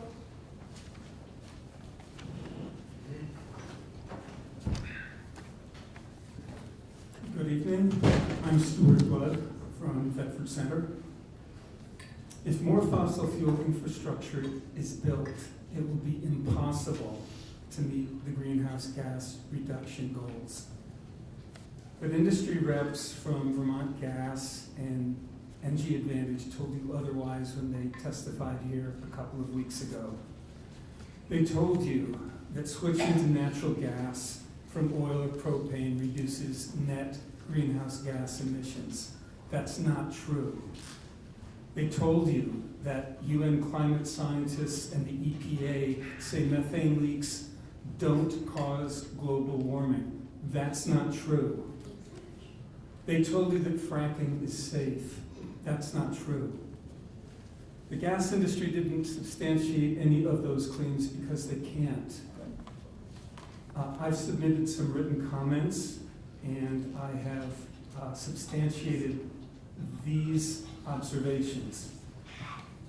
UN climate scientists and the EPA actually say that leaked methane is more than 80 times worse than CO2. The EPA actually found that drinking water supplies were contaminated by fracking. There are almost 700 peer-reviewed articles that provide overwhelming evidence that fracking actually damages people's health. And that's all substantiated by the citations in my written comments. But even if you choose to ignore the methane leaks and the polluted water supplies and the sick adults and the low birth weight babies that are born near fracking sites, even if you ignore all of that, there's still no honest way to conclude that more oil and gas infrastructure can be part of the climate emergency response. The pipeline is a 50-year investment. UN climate scientists say we have about a dozen years to cut global emissions almost in half. In this emergency, building out new fossil fuel infrastructure is insanity. Thank you. Next up is Sally Burrell, and on deck is Brian Togar from East Montpelier. Thanks for letting me share today.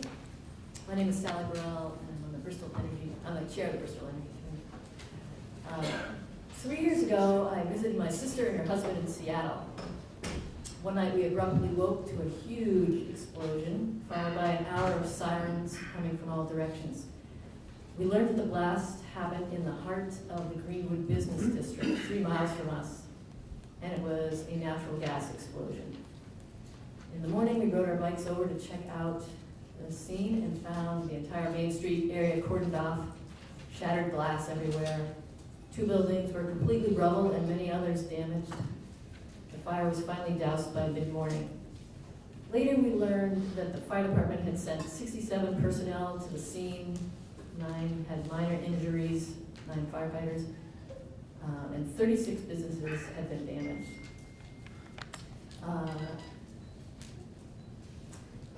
Greenwood used to be a vibrant scene with restaurants, bars, coffee shops, a bike shop, and a small theater, and were enjoyed by the local residents and professionals. I recall being there at Gorditos with my family, enjoying authentic Mexican food where we could make our own burritos. But since the explosion, the area has not been able to recover the economic and social vibrancy it enjoyed before the blast. Greenwood suffered terribly with businesses leaving and many employees losing their jobs. Stressful litigation with Puget Sound Energy dragged out for years. Some received too little compensation for their damages. The owner of Gorditos was homeless for a year due to his losses.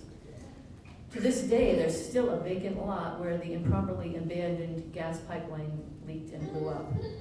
This story describes one way fossil fuel infrastructure is detrimental to society and our economy. There are many other ways. I won't finish. Thank you, Sarah. Thanks for grappling with these incredibly difficult decisions. Next up is Brian Togar, and on deck is Catherine Bach from Charlotte.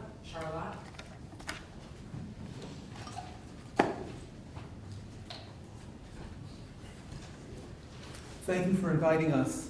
I'm a lecturer in environmental studies at UVM and the author of several books on environmental topics. I'd like to cite 3 reasons for the committee to pass all 3 of these bills. The magnitude of the climate crisis, the climate hazards of continuing natural gas use, and the likely very short lifespan of any future fossil fuel investments. First, with climate disruptions increasing worldwide, it is simply immoral to allow any further increases in fossil fuel use. U.S. per capita use is still the highest in the world, and Vermont's emissions are rising. It's time to say no.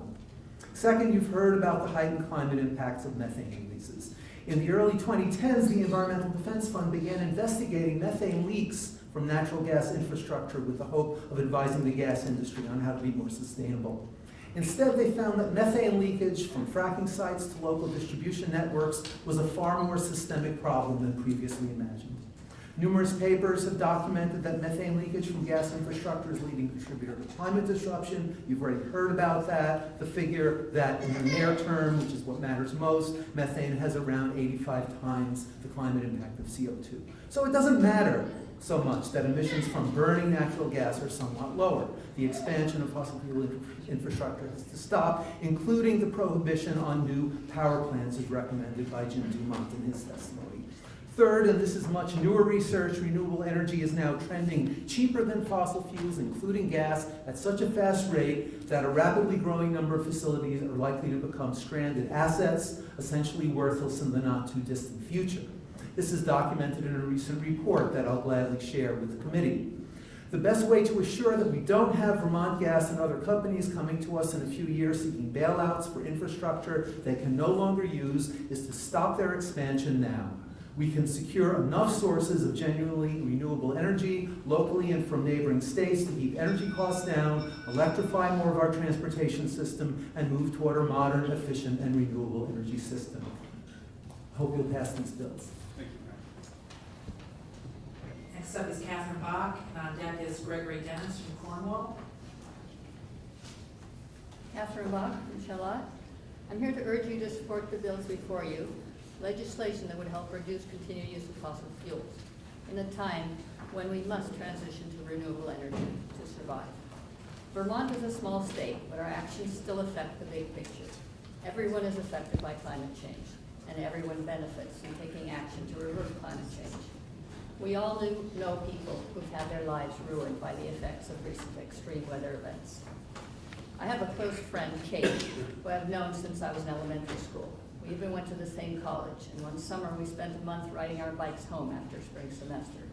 We've kept in touch for over 45 years. So I was sad to learn that her husband of 40 years died in May of 2018. They'd raised their family in Paradise, California, and Kate was still living there with her dog, grieving the loss of her husband when the campfire hit on November 11, 2018. 14,000 homes were burned and 85 people killed. It was the worst fire in California's history. Kate's house was one of the homes destroyed. She was at work, but her dog was locked into the house. When she came home, she found he'd been incinerated, along with the house and a lifetime of memories. She was overcome with grief. I joined many of Kate's friends in starting a GoFundMe campaign to help her to afford a new house. But I can't help the millions of people in the world who are affected by climate change as much as I'd like to. Every drop of fossil fuel we burn contributes to climate chaos we are experiencing. So why would we need new fossil fuel infrastructure in Vermont?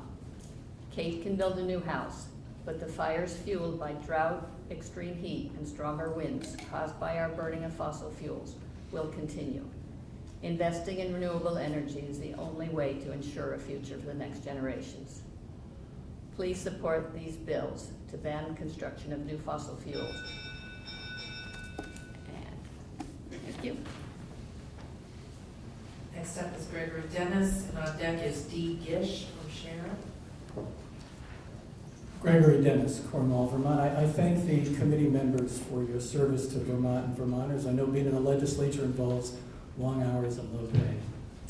I support the proposed restrictions on eminent domain and a ban on most new fossil fuel infrastructure in Vermont. I think we need both. It's not enough to restrict eminent domain, as good an idea as that is. We need to act further to ban most fossil fuel infrastructure. For the past 28 years, I've run a business consulting firm, so I tend to think in terms of business. And it's clear to me that climate change and burning the amount of fossil fuel we burn is very bad for business, especially for Vermont businesses, most of which operate on narrow margins and are increasingly subject to our unpredictable and vulnerable, increasingly subject to our unpredictable weather patterns due to climate change. Smart businesses and smart governments plan for the future. You look 5 to 10 years out. How can we meet the challenges that we face? How can we take advantage of our opportunities? They don't build dangerous and outdated infrastructure. They don't rely on outdated and dangerous technology. We really need to start now to decarbonize. The technology exists. There is a lot of job opportunity for Vermonters in decarbonizing and electrifying. That's how we will heat our homes and run our appliances. We don't need gas. From a business perspective, it's very clear that climate change threatens our maple sugar industry, our ski industry. I'm a skier, and I love to be out there, and I know that in a few years there's not going to be enough snow. And our agriculture is also under threat. Switching gears for a moment, and lastly, I want to stress to you that there's a lot of impatience building in Vermont about the legislature's role on climate change. We hear a lot from legislators about climate change. We haven't seen substantial action. These bills give you the opportunity to take that action. Thank you again. Thank you. Next up is Dee Gish, and on deck is Laura Simon from Hartford. My name's Dee Gish, and I'm from Sharon. Thank you, Chairman Briglin and members of the committee, and happy Earth Day yesterday. Don Rendall, the CEO of Vermont Gas, was exactly wrong when he testified recently that natural gas infrastructure, quote, can and will play an important role in Vermont achieving its clean energy goals, unquote. Vermont's comprehensive energy plan goals include meeting 90% of our total energy needs with renewables by 2050. So there's no room for fossil fuels in this equation. By prohibiting the build-out of new fossil fuel infrastructure, Vermont can focus on building the renewable energy infrastructure that's urgently needed to reach our goals. The science is clear. The recent IPCC report says we only have 12 years to make dramatic reductions in greenhouse gas emissions or face apocalyptic consequences of climate change. That's here and now. This new normal was evident during last week's heavy rain events that flooded roadways, homes, and businesses across the state. Climate change is expensive. Town budgets, such as in Sharon where I live, cannot cover the costs of the extra road repairs and culvert replacements that are required from these increasingly frequent flood events. I work at the Two Rivers Regional Commission, where we recently completed round 1 of Tropical Storm Irene Matching Grant Buyout Program. This effort took nearly 8 years and cost just the matching grant portion $4 million to purchase 150 homes and businesses, keeping those lots free from development and further flood risk. There is an increasing likelihood that Vermont will face another Irene due to climate change. What world do we want to leave our children? My son, a junior at UVM, has sadly resigned himself to a climate-changed world. In a recent column he wrote for UVM's Headwaters magazine, he notes that climate change is, quote, a plateau of consistent elevated tension and intensity, entangled with everything from ancient geological deposits to consumer capitalism and the day-to-day reproduction of culture. Let's work to change our culture from the reliance on fossil fuels into one of community and hope. Thank you.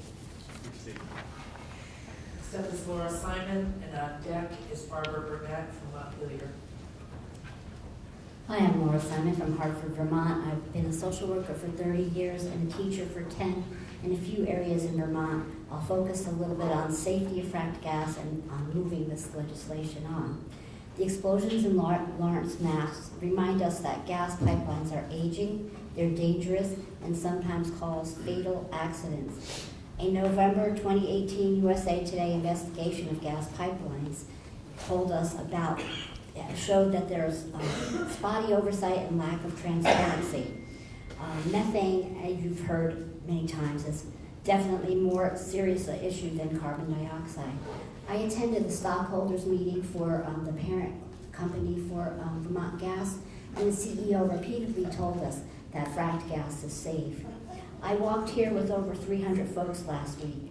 I helped get town referendums on no new fossil fuel passed. Yet legislators say we have to wait because we don't have the votes to pass these bills. So what if we find ourselves in the same place next year? We need to act on this immediately. The climate is not getting better, and there are high stakes for Vermont, as you heard, of skiing, maple syrup, and the whole thing. Legislators argue there were other bills that were voted on before there was enough support, and those bills were held back for years. Well, I just talked to staff of someone in this building, a reliable source, that said there was a bill, Death with Dignity, that wasn't passed the first year, but the next year it was because constituents had a chance to talk to their legislators.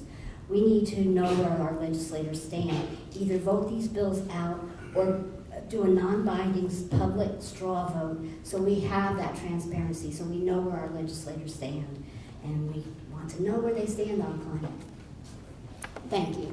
Thank you. Okay, next up is Barbara Burnett, and on deck is Sage Barber from Brookfield. I'll have to get her, she's just out in the hall. Yeah, my name's Barbara Burnett, I live in Montpelier. Since I know that none of the three bills have made it out of committee, I'm assuming that they won't be voted on in this session. While I can't say I'm surprised, I'm heartbroken that the state has apparently had a crucial opportunity to begin the immense task of responding to the climate crisis slip through your fingers. Is that because few legislators have yet to fully grasp the seriousness and the urgency of climate change? Have even those who say they're aware of the scientists' warning actually taken their words into their hearts? Folks, we're facing a climate emergency. It's basic physics, the natural laws that govern our universe. Physics doesn't care if you believe in climate change or not. Physics doesn't care about your budget woes. And most importantly, physics does not negotiate. If you ignore the rules of the physical universe, you will suffer the consequences of doing so. According to the IPCC report that was issued in October, we have now only 11 years left to dramatically reduce our carbon emissions worldwide. Unfortunately, that's way too conservative. Jamie Hine, who is co-founder and program director for 350.org, has said it's the watered-down consensus version. The latest science is much, much, much more terrifying. Even in the last few months, there's new scientific studies, they're released almost daily, documenting that our planet is heating up even more rapidly than was projected last fall. We have even less time. We have no time. The time for political posturing is over. We need to pass these bills. And frankly, if we really wanted to be tackle the seriousness of what we're facing, we need to declare a climate emergency like some cities have already. And we need another session of the legislature to be convened to deal with bills that will actually deal, like some other people have said, with the actual issues of transportation and agriculture and everything like that. We're on. Thank you. Next up is Sage Barber. On deck is Brenda Jenkins from Burlington. Hey, I'm Sage, and this is my son Jamie, and I have a daughter in the cafeteria, Lily. And I'm here because I am worried for my children and my grandchildren. I can't even imagine the world, and my great-grandchildren, that they're, if they exist, that they're going to have. We just can't imagine what it would be like. I was thinking the other day, like, are my grandchildren going to try maple syrup? Like, that's like the best food Vermont has. And that's like a small thing. It could be very scary for them. You know, people might die with the changes in the environment. We don't even know what it could look like. And I just worry for them. Before I was a mother, I wasn't as involved in this, but it's helped me understand, you know, the 7 generations sort of thing we hear of, like thinking forward. And I think, I don't know, that's all. So I really support H51 and H175 and the other one, but I don't remember what, H214, I don't remember what the number was, but I'm sure you've heard it a lot, so you'll know what it is. I think these are small steps, and you have something to say? And I'd like to see that small step, but we're going to have to do a whole lot more as a society, or leave it for them to do. So in the last part, if not, for me, do it for Vermont's future generations and like little people, Jamie. That's why I brought him. Sorry if he was a little noisy. Thank you, Sage. Yeah, thank you for listening. Next up is Brenna Regan, and on deck is Alex Messenger from Burlington.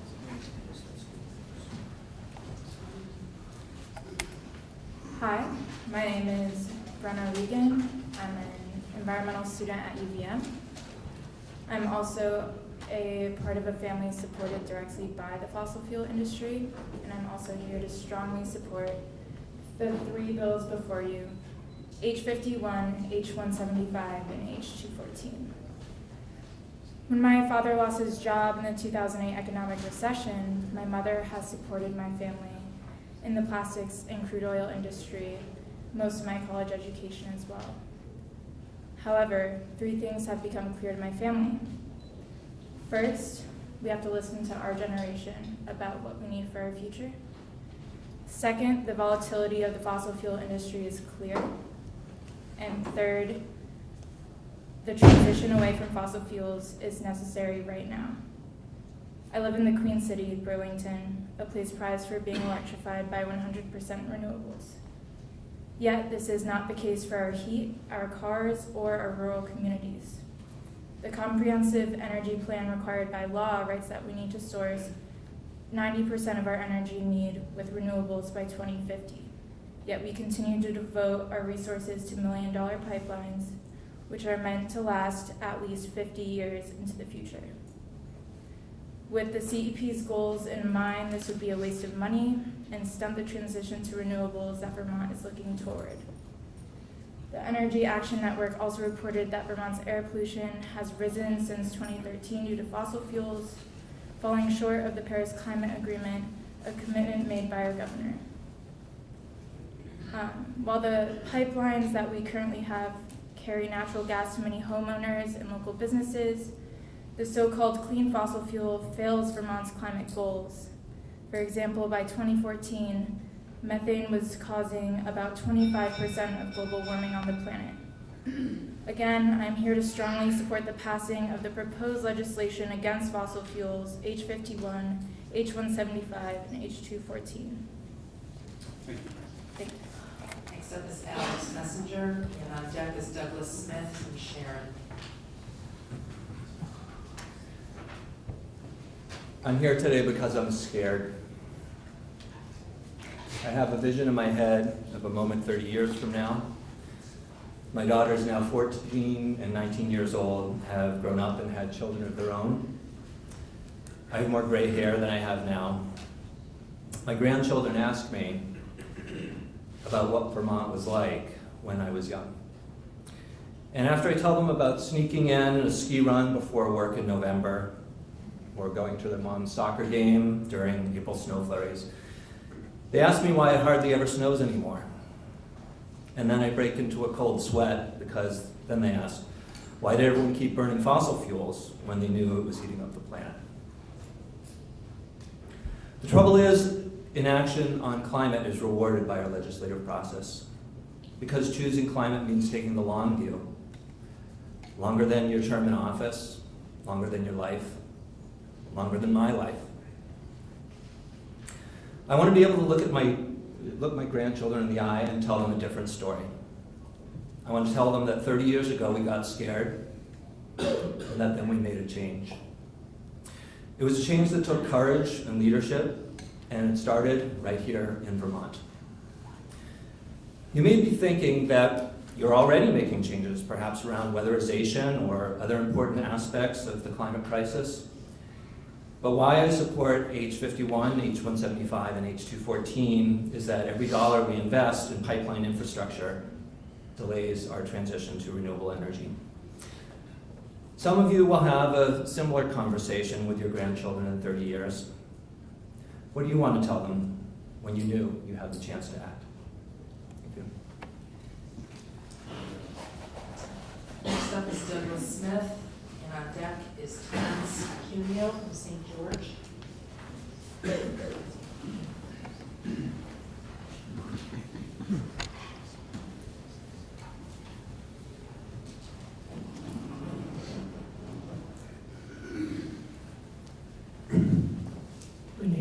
Douglas Smith. I live in Sharon.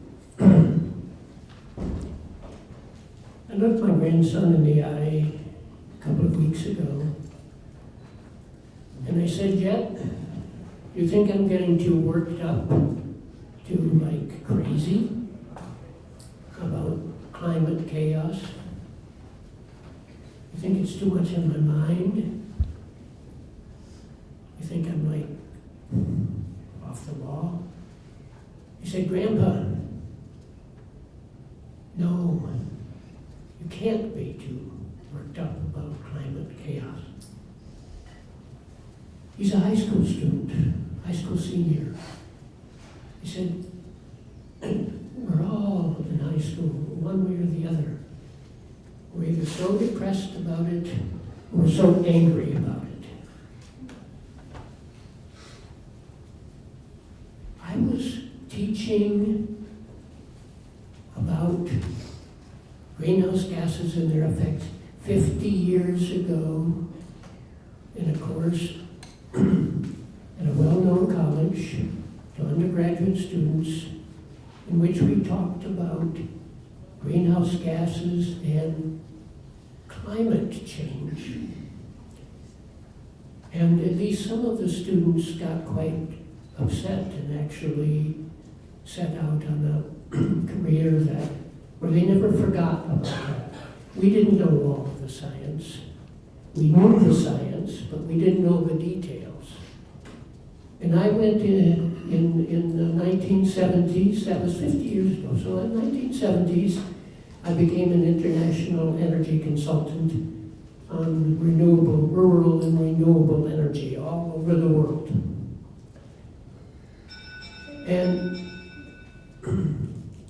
And we had a lot of possibilities for actually turning things down, and we knew what the culprit was, and we knew it was the fossil fuel industry. And in 1980, there was a political change in this country, and all of the good work that had been done, all of the new policies that were in place in Japan and the United States were suddenly turned around. The fossil fuel industry won, and the whole renewable energy industry went into the doldrums. And now here we are again. The same argument, and we can't even pass such simple bills as these three bills before you. So yes, Jet, I do get awfully worked up. Thank you, Next up is Terrence Cuneo, and on deck is Doug Grant from Puppy.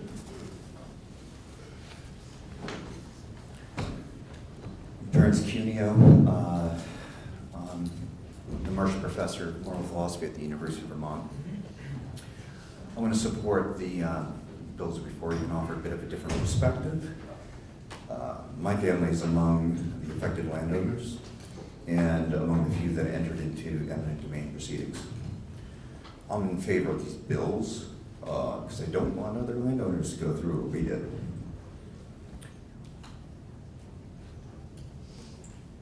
I describe it as an experience of bewilderment and distress.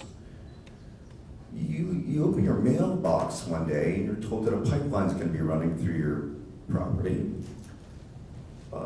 And you can either accept it with a small amount of money or you're going to go into eminent domain. It's a lot of questions. What are our legal rights? What are our moral responsibilities? What's our land worth with a pipeline through it? Are we putting our family needlessly into harm's way?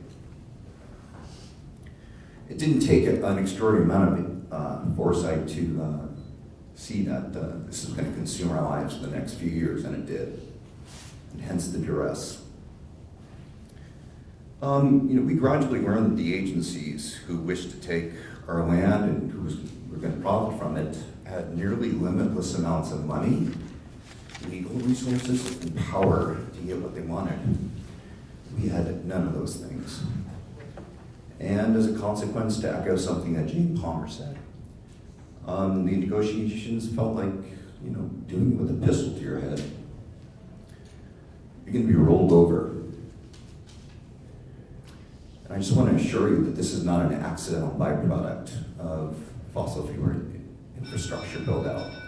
It's built into the very process.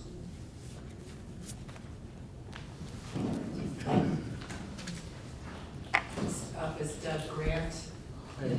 Changes related because I have some very specific, simple. On deck is Jeffrey Gardner.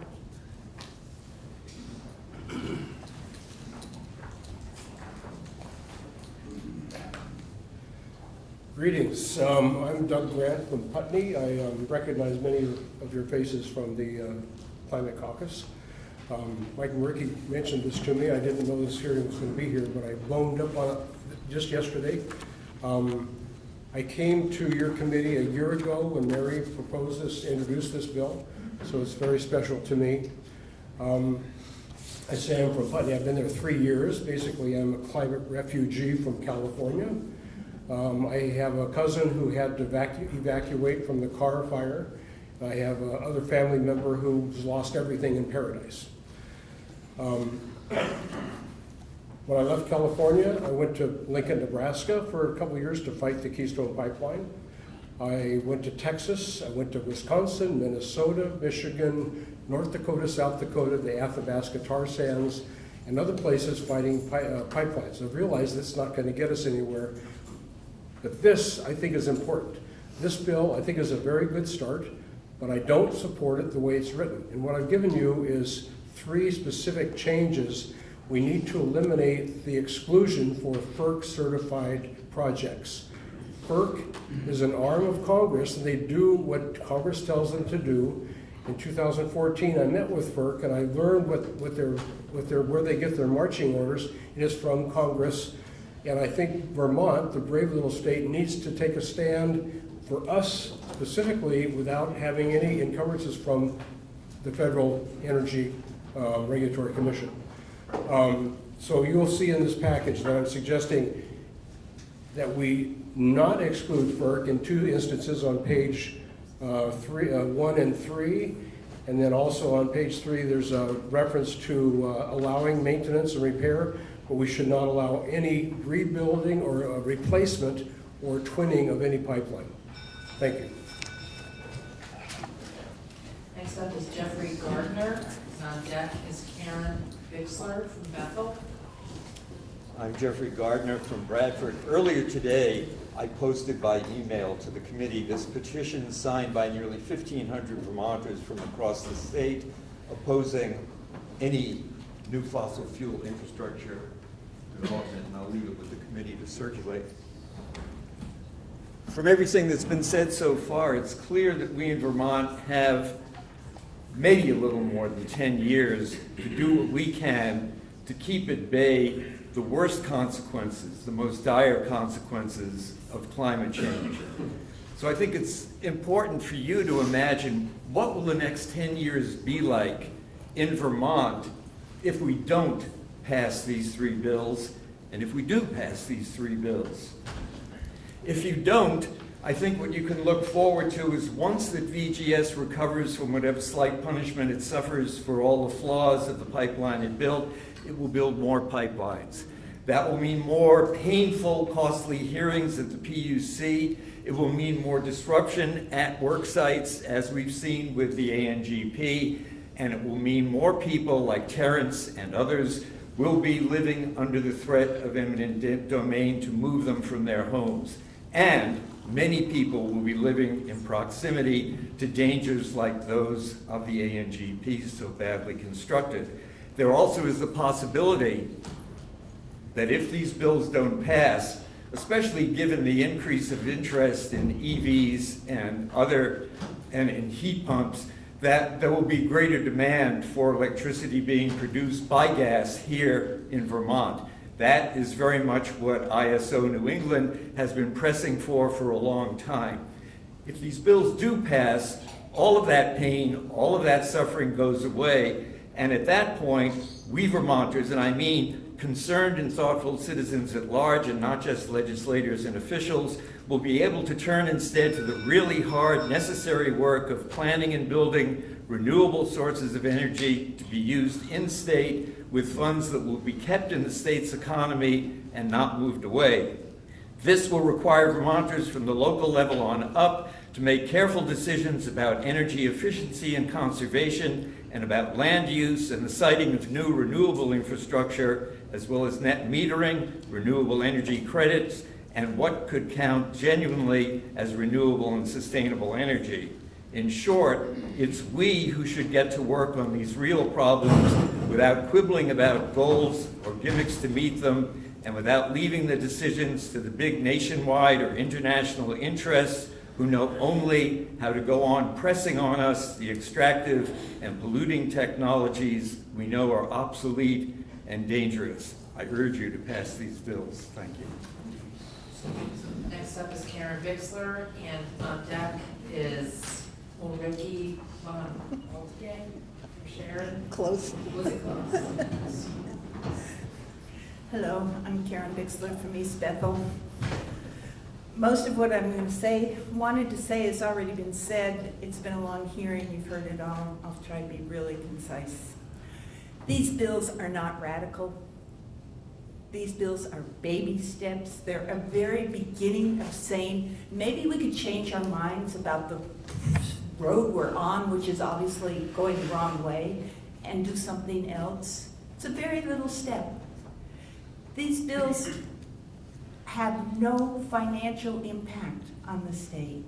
These bills are not going to raise anybody's taxes. They're not going to cost anything. So the biggest reasons to worry about bills are gone, because we've collected signatures on this bill, and I can tell you I've never seen Vermonters so eager to sign things as they are for these bills. It's a thing whose time has come. We're living in a changing world, and we're just starting to barely comprehend what those changes are.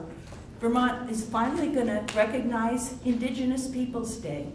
Well, maybe we should think a little bit deeper about that and think about people's relationship to the earth and what that means.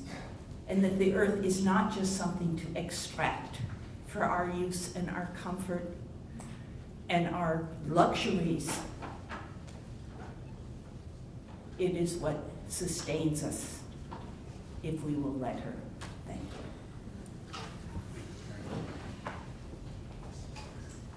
Next up is Ulrike von Moltke, and Laurel Stevenson is on deck. I'm not even sitting down. I don't think I have very much to add after all these very important and interesting testimonies. I'm getting old, and I want to have someone from the younger people who was prepared to speak and didn't get a ticket to take my space. I think we need to hear more of them. So if someone can come up and take my place. Next person will come. Here's a young person. Very good.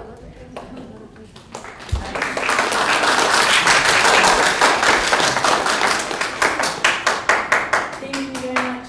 Hi, I'm Haley. I'm 20 years old. I'm from Middlebury, and I'm here to support the bills proposed today. As a young person in this world, I've been appalled and disappointed time and again by the inaction of generations who came before me and the people in power now to limit global emissions of greenhouse gases. The failure of my representatives to take real action against climate change and the fossil fuel industry is a failure to protect my rights, the rights of my family, my friends, and my future. In continuing to support fossil fuels in Vermont, you would ensure that in just 11 years, probably less, according to the report we've all talked about, we would be living in a world torn apart and destabilized by climate disasters. This is not the world I want to live the rest of my life in, nor is it the clean, stable, and just world all citizens of this earth deserve to live in.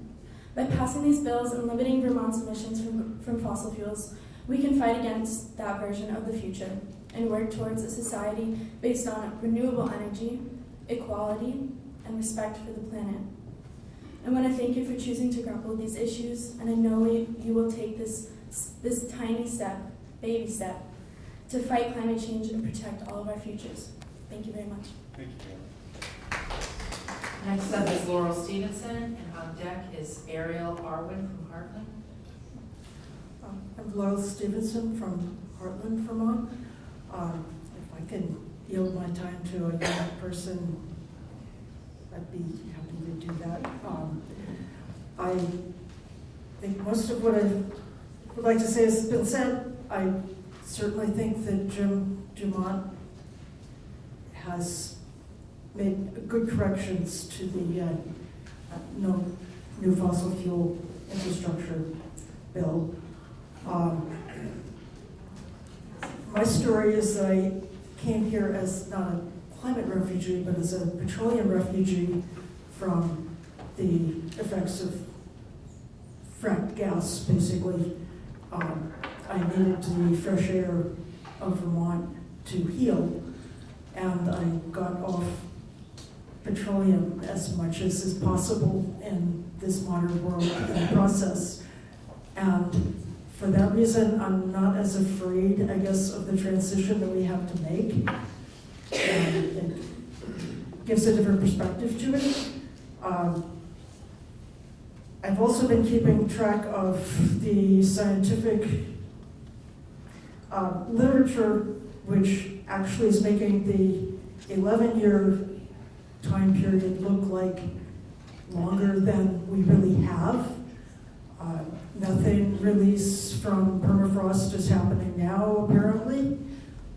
So why would we build infrastructure and make ratepayers pay for it that we are not going to be able to use if we want to save civilization? Thank you.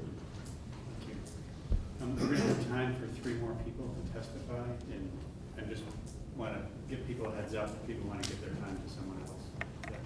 You can state your name. Hi, my name is Olivia Summers. I'm 19, I'm from Middlebury.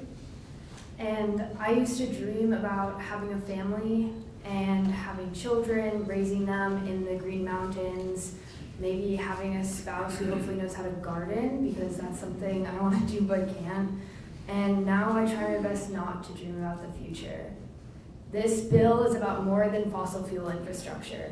This bill is about whether the Vermont state legislation cares about the state's future. This bill is about whether the state legislature cares about my future, my family's future. If we can't look to the government to protect us, who do we go to? Who do we look at? Where am I supposed to find hope? Banning fossil fuel infrastructure is the least that you can do. You all know the science. You know about how little time we have. I want to live in a state that prioritizes people over profit. I'm asking you to support bills H51, H175, H214 for my future, for the future of my little sister who dreams about being a teacher, for the future of my friends who have tons of beautiful dreams. I'm asking you to support these bills to stand for the young people of the world everywhere and for the future of the earth itself. Thank you. Thank you.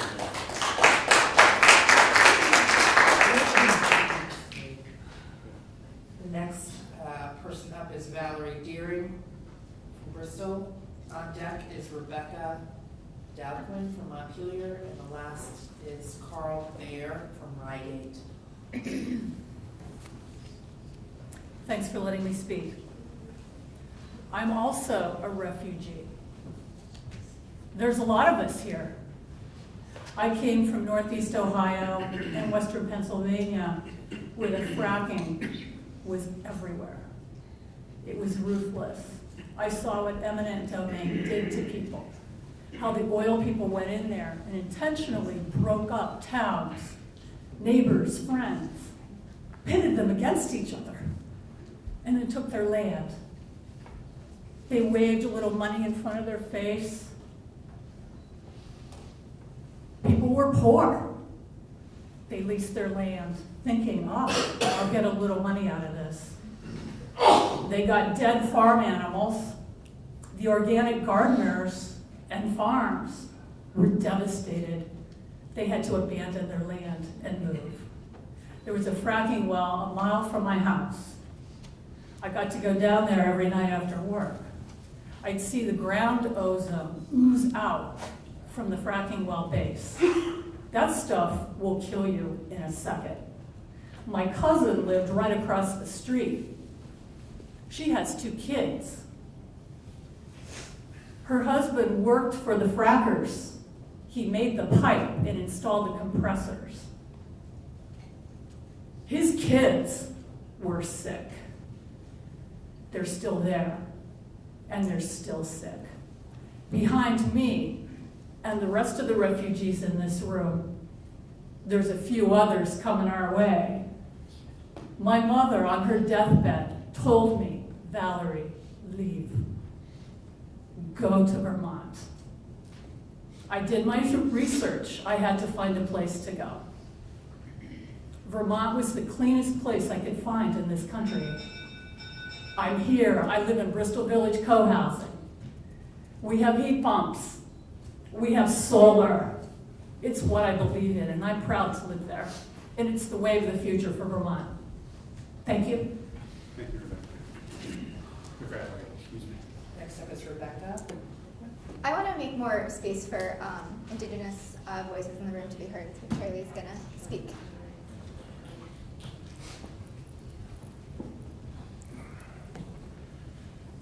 My name is Charlie McGazel. I'm an Abenaki. I've heard a lot of eloquent things here in this room today. Many people think and believe that there is another extinction happening right now. Half the bee population in New England is gone. And to a lot of farmers and a lot of people, that means a lot of things have changed. The thing I want to talk about really is eminent domain. You know, its legal concept in the beginning was about the protection of public peril when things were out of whack and the state needed to take a step forward in order to protect its citizens. And the last time I saw that happen in this state was in Irene, when certain regulations had to be put aside so that they could get the stone and gravel that they needed so that towns, cities and stuff could reattach itself. And we could move forward again as a people. All of us in Vermont, in Adakana, which is everyone's homeland, all of ours. We all live here today. In terms of the fracking that's going on and the emissions that are coming from it, you know, Vermont gas, this product isn't a natural product that comes from Vermont. Why the state would abdicate its authority to utility companies or energy companies to begin with without thinking of such peril that is going on, and you hold the protection for all of us. The problem is that this is happening on First Nation original people's lands where this natural gas is coming from. And is Vermont Gas Company going to be held responsible in some ways for the circle of cancers that are starting up where this original people's lands is? To what are you going to do to hold those responsible? In future, as things change and energy changes, you know, it's your responsibility to think of the long-term economic effects as well as the social, cultural life that goes on here. And I know you take that seriously. And I know you believe that these bills have come due. And Miigwech, I appreciate your time. Thank you, Charlie. Carl Deere.